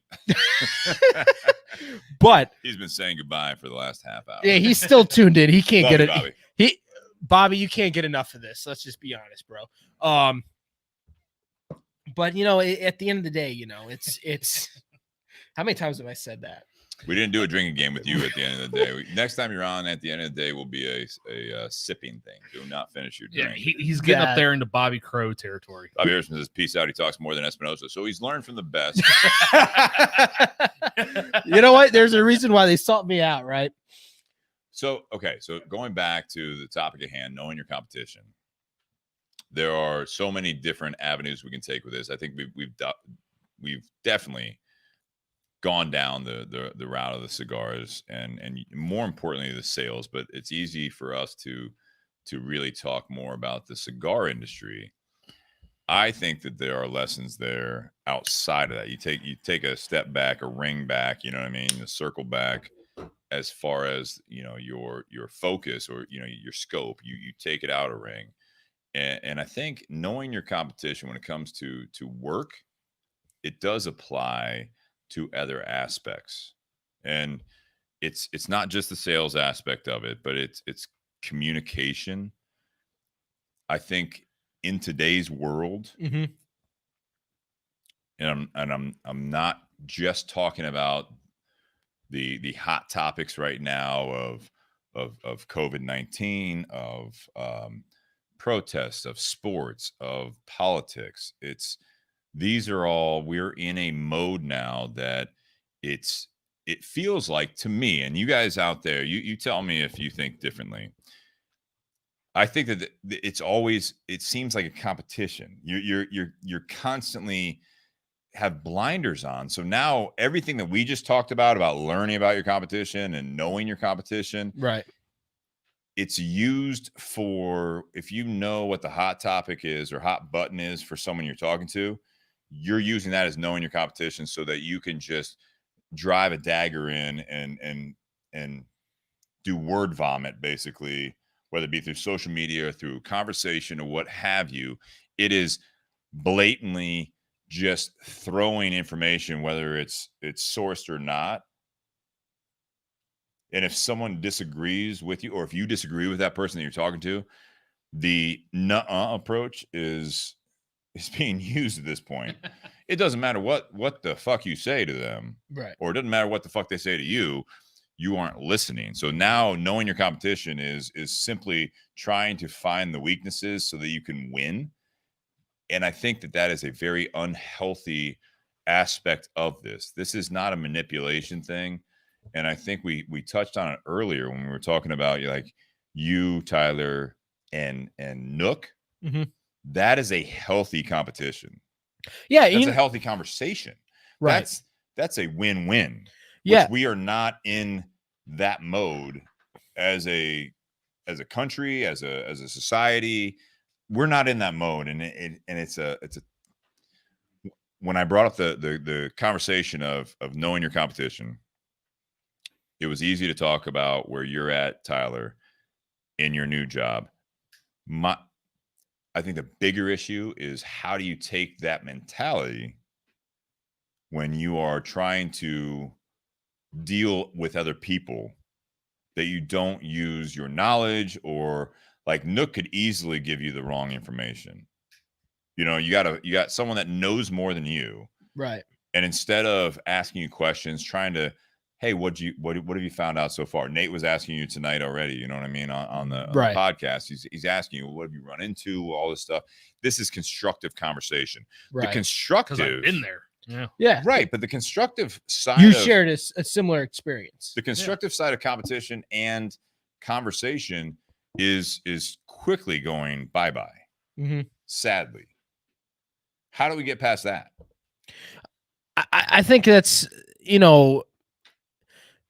the relationships that I've established over the years, right? I think, I've got to know some of the best people in this business, and and Nook's a great example. Me and him have known each other for the last 3.5-4 years and stuff like that. And and at the end of the day, you end up. Do I have to sip on that? You might as well. Game. It's a new. It's a new Tyler says at the end of the day. But Sean, drink. He said at the end of the day. Dustin, take a sip. I know you guys got to drive. I'm just saying. That's something that I've worked hard on, and I've established those. I was doing some legwork, even when I wasn't in this business, right? That's right. And yourself. I built a reputation, and I've built a kind of a known interest in this business, passion, and, like you said earlier, and I've showed the passion for it, and there's people that want to look out for me, and there's some great friendships I've built out. I mean, I'm friends with national sales managers. I'm friends with just regional reps like anyone else, and I've also got friends that are brand owners, and oh shit! Shout out to Dougie No Neck who just hopped on. No Neck Nick. Yeah, No Neck Doug. Why do you call him No Neck Doug? He ain't got no neck. I think it's pretty self-explanatory. Yeah. It's kind of like the shoulders are like there, and then it's just like a head. Can I give a cheat sheet real quick? Yeah, absolutely. Here's a cheat sheet on knowing your competition and doing some of the best traits, in my opinion, of your competition. The ones that are succeeding. It's not about the cheaper prices. It's not about bending over and just doing whatever they say. One, for those of you guys are in sales or any other business, any other relationship, whatever it might be, some things that are weaknesses of your competition is something that you can actually capitalize in. Is really, one is doing what you say you're going to do. So when you say you're going to do something, you do it. It's treating human beings with respect, Right, and but it's treating people like a normal human, and It's you're not being always- real. But yes, in an ideal world, yes. But it's like if you say that you're going to get someone the information, or hey, you know what, I'm going to get, we had a great conversation. You're right. I owe you some information because I said some things about this subject, and I need to get you to understand where I'm coming from. I'm going to send you some articles. I'm going to send you some things that I've found and where I have this mentality or this mindset. In sales, it's, hey, I told you I was going to get you some prices on this stuff. Yeah. And you walk out of there like, yeah, if you can send me those prices, that's great. You do it. You send them an email. I send him that email the second I walk out of there. Here's something that you can do on because an email. I think This they is old school. I think that they you can deserve that say- respect. Yeah, but if you say as promised in Mhm. the subject line, this is something like this is business, and maybe this is very, very elementary. Yes, Bobby, I'm going to send you a T-shirt. I'm sorry. But it's like it may seem very, very fundamental, but if you write in the subject line, and I know emails are trumped by text messages anymore, even in the business world. But if you say, as promised, here is the prices. As promised, here is what we were talking about, and I wanted to get this to you. That's the subject line. Mhm. And then the body is all of it. Right. You follow through. And that's the biggest point, in my opinion, is that sometimes when you're knowing your competition, sometimes there is an assumption, or you hear that in the industry you're in, that the Right. competition, he's like, yeah, they talk a big game, but then they never follow through. That's a weakness that you've heard. Oh, absolutely. I've already ran Nate, into you've that heard that. experience. You're in sales and in cigars, and also in energy. Yep. And internal competition or internal customers are saying, can you send it to me again? But if you don't hear that, because like you say, you leave the shop or the next day, if Nate, you say, hey, in the next 48 hours, I'll get that to you. And literally 24 hours later, that's fine. It's maybe not immediately, but you say, hey, as promised, within 48 hours, I wanted to get this to you. You're doing what you say you would do. This is huge. This is huge. And you may not always be the best option, but you may be just slightly higher in price, or, a little bit more legwork for them. But the fact that you're doing that, I actually had something like that happen today. So the fact that you're doing that, let me finish that thought, and then you can give that example. The fact that you're doing that, and you say, as promised, here is what I'm doing. You have already beat some of your potential competition, because now you're creating best habits that you can appreciate, because now it's getting off your mind, getting off your chest, you get it off your task list. Right. And you're also you're guiding this other party through it, where they might have met with some other people that they're like, you know what? No, we're cheaper than this. We're cheaper than that. We're easier than that. We're easier than that. But then you send that out there, and now all of a sudden you become easier and easier to deal with and more effective, that you're worth the extra cost. You can't always go for the competition goal of being the cheapest. It's Yes. being the best. So going back to, if Ray's still on here, I don't think that being the best is always being the cheapest. It's not always beating the competition. I think it's beating the competition in the sense that that we will do well, we'll stand by our word. Again, as promised, when you get to know your competition, no matter what the situation is, I can almost guarantee you, I will give you a 99.9% chance that anyone that you're up against, whether it be business, personal relationships, any conversation, you will blow people away if you respond to them. And it doesn't always have to be a formal email like I'm bringing up. This is outdated probably information. That's what I get for being in the business world for a little while. Is the as promised subject line with information that follows. However you want to relate that will blow people away, and you will press them to a point that if you continue to follow through and you continue to have the mentality of as promised, you will continue to succeed. You will lose some contracts, you'll lose some sales, you lose some relationships if they don't want to hear what you have to say, but they will never take away the integrity of what you're saying at any point because you always follow through.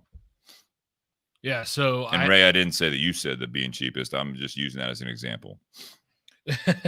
No. So I had one today where a broker had called me, which always drives me nuts because I work for a channel manager or with a channel manager. That channel manager's job is no one knows what that means.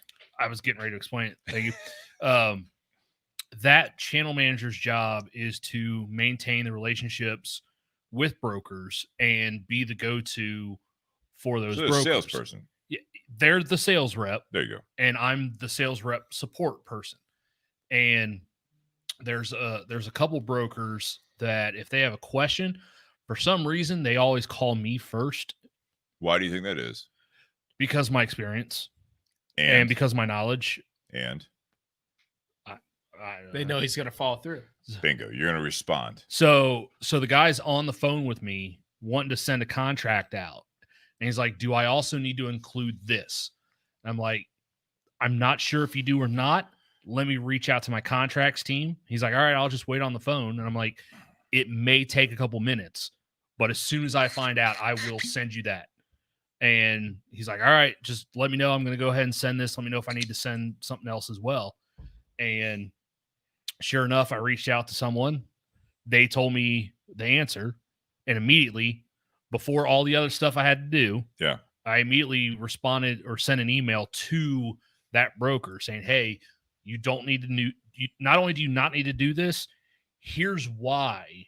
So that way, if this comes up in the future, you don't need to ask me or ask the channel manager. Yeah. You already have the answer if this situation ever pops up again. You don't need to worry about that. Right. Like, here's your answer to that question for now and forevermore. It always helps if you like copy and paste like a source. Like here's our document of why this exists and for your records. Yeah. That's another one, for your records. Yeah. When I used to work, when you were talking about being the cheapest doesn't necessarily mean you're the best or you're going to get the most sales. I had that happen when I worked at Patel. So, not Rocky Patel. No, correct. Patel. Okay.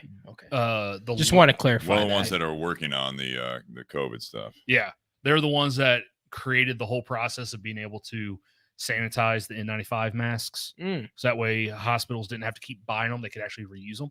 Ah, interesting. Still don't trust it. But no. So when you're not going to get a vaccine. Just rub some dirt on it. Walk it off. So some Windex. So when I worked for them, I was doing toxicology, pharmacology research, and my direct manager, he was responsible for answering bid requests. So you would have a company that wanted to have a product tested, and they're sending it out to a bunch of different labs saying, all right, how much is it going to cost to run this study? And every single lab is going to send that price to the customer. Okay. Like, all right, here's how much it's going to cost. Here's the breakdown of all the cost components. And at Battelle, for the position that I had, we were paid more than, say, the people doing the same work at Ohio State or some of the other labs. And so we weren't the most expensive, or we weren't the cheapest by any means, but every single person that worked in my group, we all had certain certifications that, having those certifications cost a little extra, which made the product that we offered more valuable. Right. But then also we would look at our record. So there was a certain technique that this study wanted done, and our team had fewer errors doing that technique than any other lab group out there. So yes, we may be more expensive, but we do a better job. Dude, it goes back to, what's the rule of thumb, right? When you're getting a quote, How many quotes do you get? 3. 3, Tyler? 3. Sean's like 20. 20. Yeah, I mean, if you're going on like hotels.com, you're gonna get like 45. I get that. You know what I mean? But if you're like just doing if you're getting a quote for, I'm more of an Expedia guy. All right. Shout out to Expedia. Please give me a free being, hotel thank rooms. you, Nate, for reading my notes that I don't actually have because I don't like them. But yeah, 3 or 5. And what do? Do you go for the cheapest most of the time? Well, if you feel comfortable with them. Well, yeah, probably. If, Well, if they come highly recommended, if they have good now, like let's look at it like Yelp reviews or whatever. You're going to investigate them. Like now we have all the information at our fingertips. But I mean, if the cheapest comes in, right? So let's do simple math, right?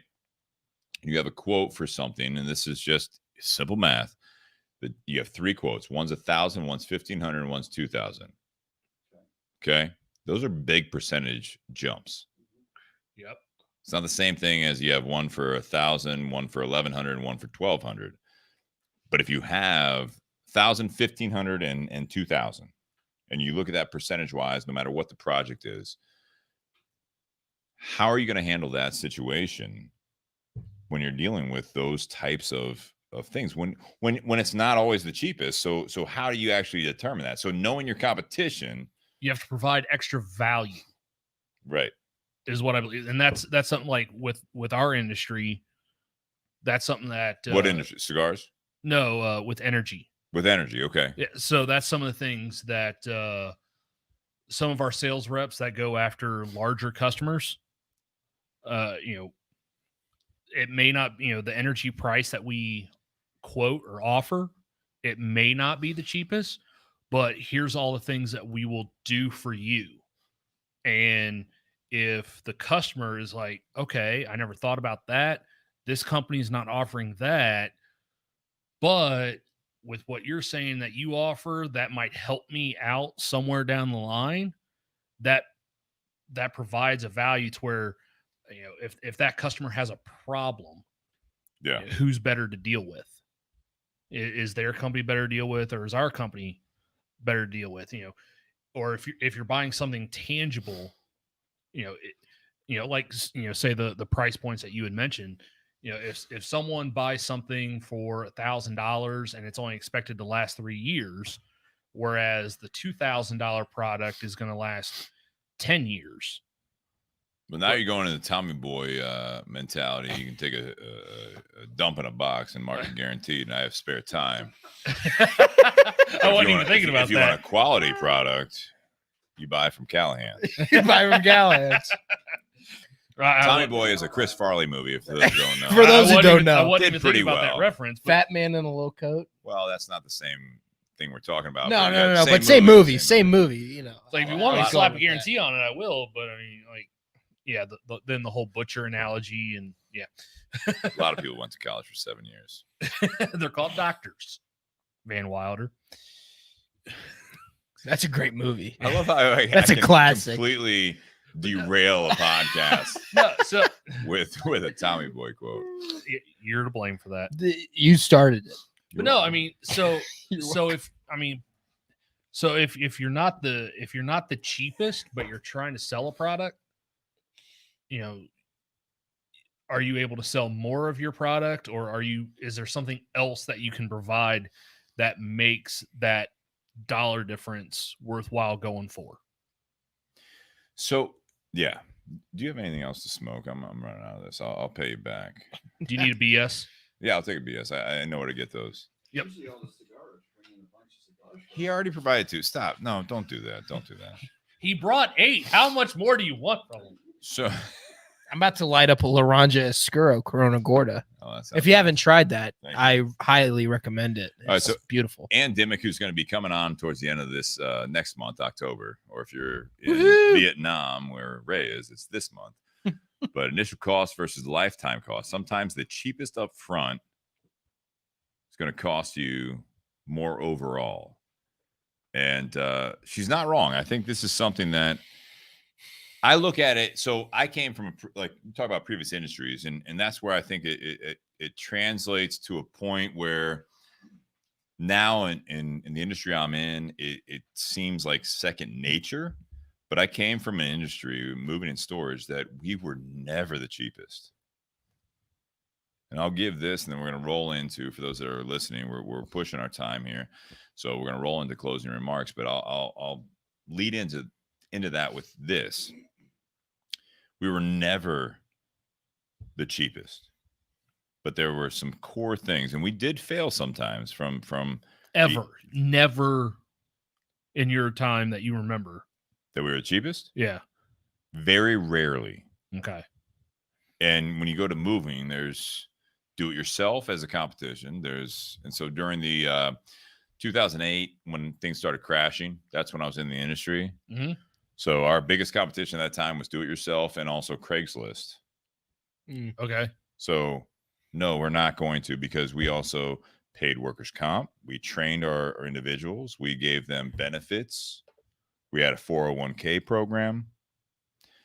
These are things that add extra value to people working there. If they appreciate it, they also add extra cost. So this is something that I knew going into a lot of these things, is that we were not going to be the cheapest. I was also the sales and marketing manager for 3 years. And so this is a strategy that you go into every sale. You have to go from, if there's an estimate, you have to pick up the phone. If they call you, you don't pick up the phone, you're already lost. These are best practices, because your competition may answer the phone.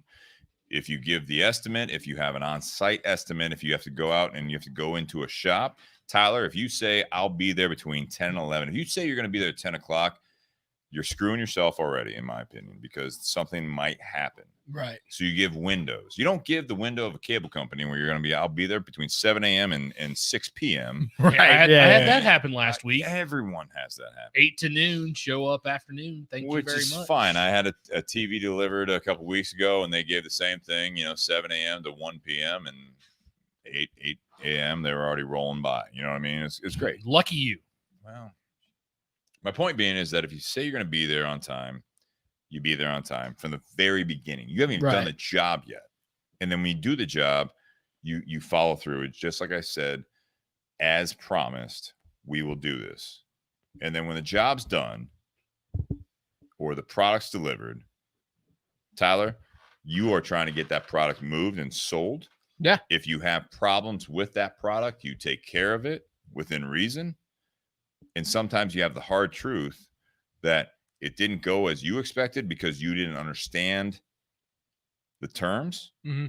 And now I may lose you as a customer, but I am following through. So if you have a complaint, it's not against me if anyone is rational, which is a sliding situation.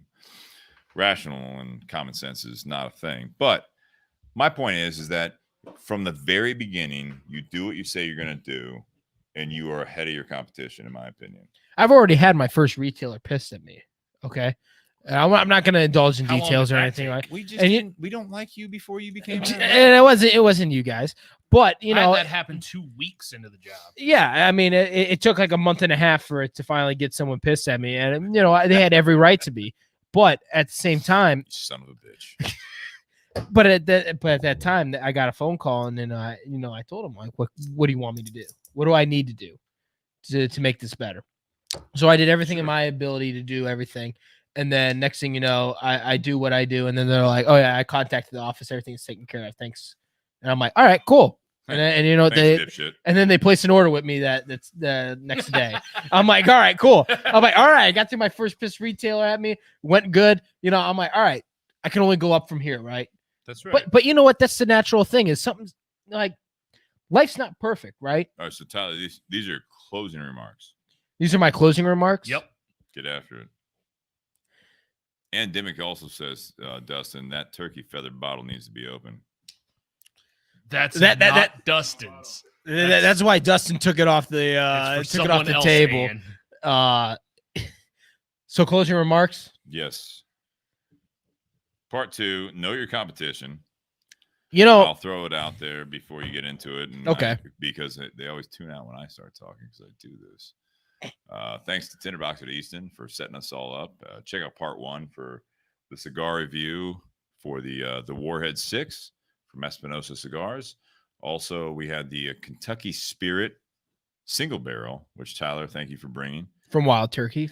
Tinder Box at Easton kind of set this all up. This is the connection between all of us. Altadis USA. Normally we smoke a Altadis product, which there is a tie-in with the AJ Fernandez tie-in. We have a lot of AJ products that Josh Bentley has provided for us for the second cigar of the week. So thank you, Altadis USA and Josh Bentley out there if you're listening. Cigar Company. The gold I just lit up, that's a Placencia product, and I appreciate everyone working on that's involved, and I can't wait to talk to you guys more about the new progression with that product. But the silver, talked to Eric yesterday, and we got some 6.5 by 58s coming from your warehouse that you guys sat on to make sure that they were ready. So thank you very much for that. Cigar Company, if you guys are interested in any of those products, check us out on the Cigar Company Instagram, Facebook, and everything else. Support them, guys. They do great stuff. Great Espinosa product on that silver. And then also patreon.com. Before we get into closing remarks, Tyler's a big patron right here. Sean in the garage, Shannon in the garage. Everyone supported us. We appreciate that. It's real easy. If you guys are interested in supporting us, you can do it through them. If you have a one-time donation, contact me. If you have a one-time donation, don't want to talk to me, that's fine. Kind of used to it. Story of my life, but we can work it out. So if you do it through that patreon.com/bourbonbs podcast, you can actually do a one-time donation, whether it be $1 up to our highest, Nate, was $500. Yep, we had a one-time gift of $500. If it's beautiful. If it's that high again, contact me because Patreon takes their cut. But if it's going to be a monthly payment, let's do it through Patreon. It's real easy, and I appreciate all the support, and we appreciate all the support. And with that, I'll say there's T-shirts, and go ahead, Tyler. Guys, support these guys on Patreon. It's very important. Remarks, but I want to reiterate it. This is not a fucking telephone. No. I want the people to support you guys because goddamn charity. But you guys do a fantastic job. You guys bust your ass for this. Dustin's about to leave. Dustin, it was good seeing you, pal. Pulling a half shift. Huh? I'm just kidding. Good luck, buddy. I love you. It's good seeing you, bro. But if you guys find the Warhead 6 in your area, definitely grab it. It's definitely if you're a full buy cigar smoker, it's something you don't want to miss. If you guys get a chance, if you guys have any Wild Turkey Kentucky Spirit single barrel available in your area, I recommend you check it out and try it. I think it's worth every penny. I love it. I know I'll be buying another bottle. Before we answer that for your telethon, who do we phone into? What's the is it 800 or 888 or 888 Tinder Box Easton? 1-800 Tyler's kids. All right, go on. But no, this was I appreciate you guys letting me join in on short notice. We set this up last week? It's about like a month or two ago, yeah, something like that. And I'm honored to be on here again. I like having you on, in your new role. I think it's fantastic. I think you're doing a good job. I think you're doing great things for the area. And then when I hear about the rest of your territory, which is what again? Western Ohio, all of Michigan, Indiana, Illinois, and Wisconsin. So if you're in any of those areas, you got it easy. Check it out. Yeah, absolutely. Check out EspinosaCigars.com. Ray says great closing remarks, Tyler. He hasn't even gotten to them yet. I appreciate it, Ray. It's all plugs. But I think for the show he's on. You got to support the boys. You guys have been great supporters of mine as well. So I gotta show the appreciation to you guys. Appreciate it. No, I appreciate you guys. But closing remarks. This industry can be a little tough at times, but it's a process. It's a very heavy relationship business, and if you just bust your ass, do your job, and you hit the road, I think you'd be very successful in it. And I think my future is bright in this industry. I like to think so. And I got You're a lot not of alone in that. I got a lot of great people that are looking out for me, and that believe in me, and that are very supportive. So I'm so appreciative of that. And I don't know if you noticed, but when they did the press release, you grew a beard. Yeah, I grew a beard. Something out of the military. You couldn't really do, but I'm taking advantage of that. And I don't think I had a beard when I was on the first time. I know for a fact I didn't. It's an okay beard. It's an okay beard. I'm still working on it. I'm still growing my COVID beard. Yeah, you got your COVID beard going, Nate. But it's I'm happy for the opportunity I was given. I was happy that Espinosa gave a young kid a start in this business. And I think kid's probably the wrong word for the kind of government regulation we're facing currently. But a young man, how about that? A young man. Do you have closing remarks? No, I really don't. I really don't. You said goodbye. But it was an honor being on, and I think like watching the debate last night. Thank you guys for having me, and I really appreciate it. And you guys are awesome. We love having you on, man. We can't wait to have you on again. That's I'm done. Nate, me? Yeah, okay. Well, yeah. So I was thinking back to when you guys were talking about Tyler and Nook both being in the shop. Yeah. And Nook giving Tyler some advice and some pointers, because Nook's a great resource. Some guidance. Yeah. Nook used to own his own retail shop. He's been in the sales side now for a while. He's been very successful with Aroa and CLE and all them. When I look at that, I kind of look at it as you and Nook are both on the same team, and the fact that you're both trying to sell premium cigars. I kind of like if you're on a football team, like there's other people at your position. There's not just one person that plays that position. Mm-hmm. You're both fighting for a spot, and you need to do what you do best. That person's going to do what they do best, and whatever works out best for the team is what they're going to go with. It's like a fraternity. We're all trying to outdo each other. We're all trying to get the same girl, but we're all brothers at the end of the day. So I went to a college that didn't have fraternities. So you wouldn't know that. I was in the Air Force, so I didn't really know that either. But it's a great quote I heard from someone else. So, but no, I mean, was it an '80s movie? So you're might have been Van Wilder. I'm not sure. You're both. My point. You're both jockeying for a spot. You can't sit there and this is something that I learned in the industry. You can't go in there just trying to badmouth the competition.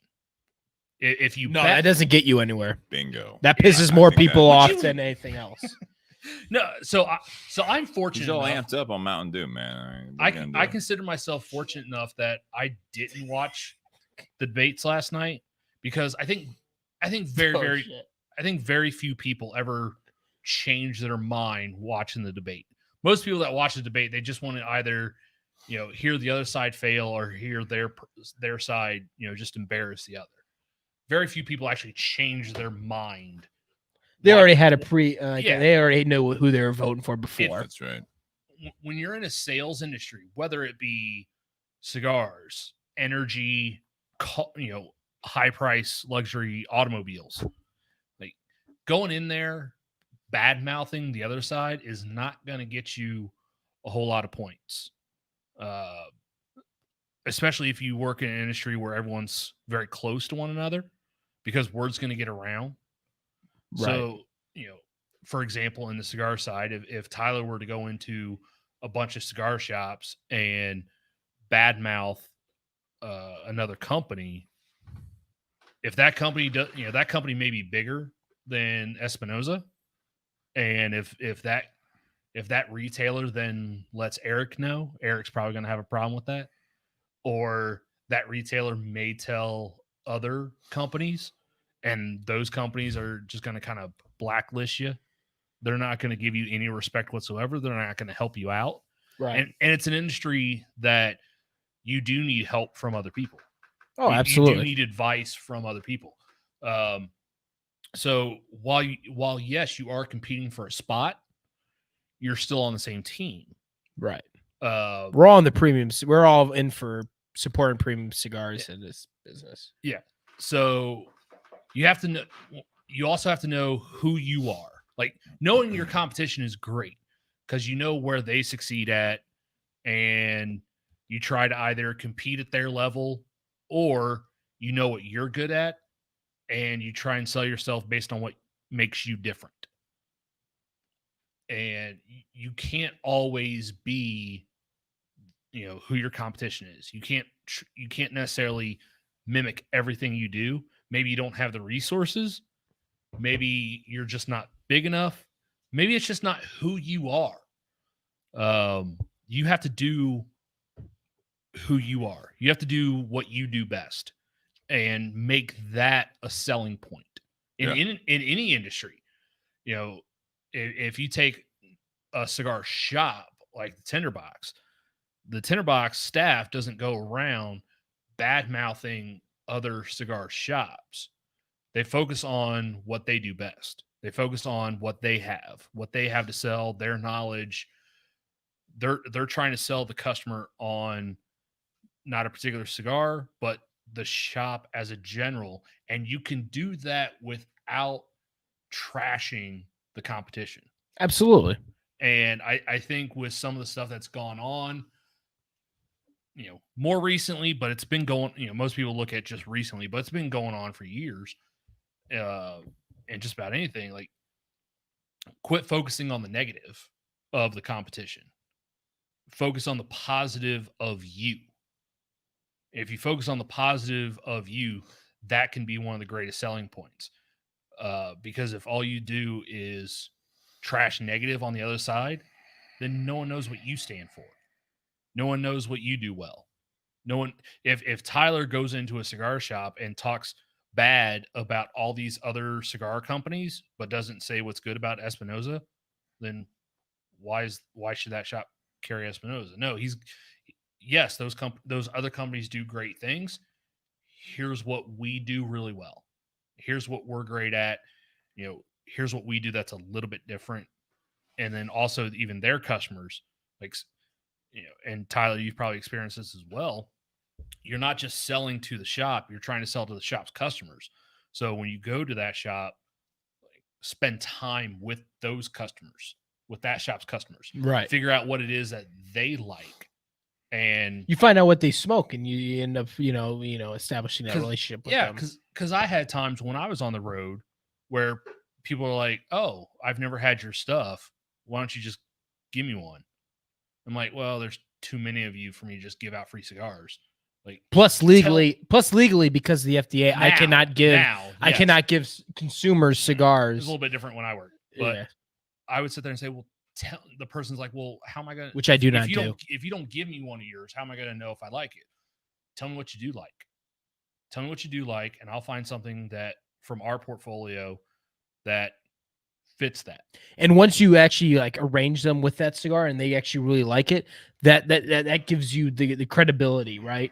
That's the hope, right? But you have to know the customer. If that customer's a mild smoker, you don't want to give them a full body cigar. And that's where the retail experience comes into good, help. Like, you don't see Maserati or Lamborghini trying to sell cars in, I hate to say it, but in poor areas, right? Because those people aren't going to be buying their products. No. But you know what? Honda's going to sell a shit ton of cars in that area. All right, so we just called out a Honda. Honda's gonna be pissed after this podcast. No, can I go ahead. You got more? Nope, go ahead. I was trying to make up for Tyler's lack of closing remarks. That was a Jake Sanders. That was a Jake Sanders closing remarks right there. I wish Brad was in here timing it. Our viewers went way down, so I don't think anyone's listening to me say this.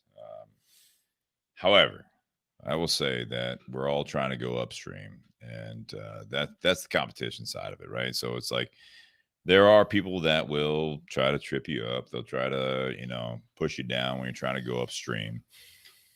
But you got to keep plugging away. I know that it sounds simple, but when you realize what the strengths are and what the competition is doing, you got to find your way. And I feel like I didn't really hone in on that side of it, is that you learn. I think I danced around it. You learn what your strengths are. The SWAT podcast we had, what episode? It was like 4 episodes? I think that was 4 weeks ago when we had Nicholas Perdomo Jr. Yeah. Or the third, Nicholas Perdomo the third. Yeah, that was a great episode. It was. With him and Tim Kime. Shout out to Tim Kime. Great guy. But so I look at it as, when you're looking at know your competition, it's an education piece. Like, this is something that you can learn from your competitors, and sometimes your competitors they got more tools. They got more tools in their own personal tool belt that they walked in with. They have more tools provided from their employers or their base, right? But you're still trying to travel upstream the same way they are. And there's a goal there. Now, sometimes it's life or death, as far as that goes, what I mean? Like, you might have your one chance in an industry, or you have that one chance. I kind of alluded to the dating side of it. You have that one chance to that girl or that guy or whatever, that you give it your all, but you have to have that honest, like that kick, you know what I mean? Like, you really, while you're doing your best, you got your ears open. You see what other people are doing, and you're like, well, I can't do that, or I can do that, or you know what, I can't do that, but I can do this. And knowing your competition is the goal is to win. And that win is not always beating that person long term. We had that comment thread going earlier with Ray on there, but I look at it as there are building blocks to not only your personal path, but the thing you're carrying on your back. Like Tyler with Espinosa right now, this could be the rest of your life. This could be 5 years, 10 years, whatever it is, but you got to keep kicking. You got to keep going after it. And you see your competition also trying to kick as well. And sometimes, you can bring in and believe it or not, I have no notes if you guys see the table, but it's not always like a tortoise versus the hare. Sometimes you have it's all organic for you. It is. I mean, and life is the same way, honestly. And this is where, if you're battling upstream, what is it? Salmon? What am I talking about? Yeah, salmon. Yeah, the Alaskan salmon. Salmon always battle upstream, and I think that's a great metaphor for what we're talking about. Is that your competition? Someone, you and others can make it. It's not always just you. It's not first place versus second, third, fourth, fifth. You're not in this on your own. It's not always the Olympics. You're not Ricky Bobby. It's not if you're first or last. Like, you can get there. I truly believe that it's trusting the process. It is listening and learning from your competition. Because if you have blinders on, you just keep doing what you know, and you have a crapshoot of a chance to make it. If you see what other people are doing, you take the blinders off, you open your ears, and you see what others in your position are succeeding in, and the people above you are succeeding in. This is companies, this is individuals, this is personal relationships, this is dating, this is anything. It's how do you make yourself the better candidate to win? And sometimes it is absolutely just keeping your nose down and kicking. Because if you do that, you have the fundamental part of it. Now you can add to that, but if you're not kicking, you're not going to get there. Right. That's it. So that's where it's like knowing your competition. That was, as I'm listening to this conversation, and I appreciate everyone listening to this. As I'm listening to this conversation, there was a big part of it that it is on you, which is failing right now, is that most people don't think it's on you. It's all about trying to demean or bring down your competition. So you're pulling them down as you're trying to swim. But the biggest part is that you got to keep kicking. And for me, that's something I have to remind myself of a lot. Right. Is that where do I want to get to? And who am I bringing with me? And how do I keep kicking and stay focused on that goal so that no matter what that goal might be, that we're going to get there. And sometimes we're not the first, but we are still in the race, and we haven't just gone off to the sidelines because we couldn't make it upstream. Because that is, I know it's late in the evening, right? So like there is that point where I look at it as a huge metaphor that sometimes people just fade off and they go after it another time. And that's fine too. But if you keep kicking and you learn from your mistakes and you learn from navigating through that stream, going upstream, that is what life is. And sometimes you have someone on your back, sometimes you don't. But the biggest thing is you keep kicking and you keep going. But the biggest thing is you also look for your peripheral of who's succeeding and how are they doing it, and bring it into you. And I think you can actually have success. Sometimes it's not easy. I mean, most of the time it's not easy. Right. We all think that when someone's had success, your competition has had their success. And what do you hear a lot? You hear, well, good for them. Wouldn't it be nice? Wouldn't it be nice is absolute bullshit, because it would be nice. Of course it would. But 9 times out of 10, and that is a made-up statistic like most are, that they would tell you that they had a similar experience. They saw someone else and they said, wouldn't it be nice? And then they kicked in an overdrive, so they got upstream the next time. That being said, like I said, we're late. You guys, thank you very much. Cheers. Cheers very much. Happy Whiskey Wednesday, everyone. I hope you guys are having a good week. I know we're getting into colder weather here in the Midwest, and wherever you're at, look forward to having you on next week, Wednesday, again, around 7:30. Share this, like it, review it, and check out our sponsors. Check out Espinosa Cigars. Not because of Tyler. He's cool and all, but no, thank you, brother. Cheers again. Hey, thanks for having me. Absolutely. I appreciate it. Cheers, guys.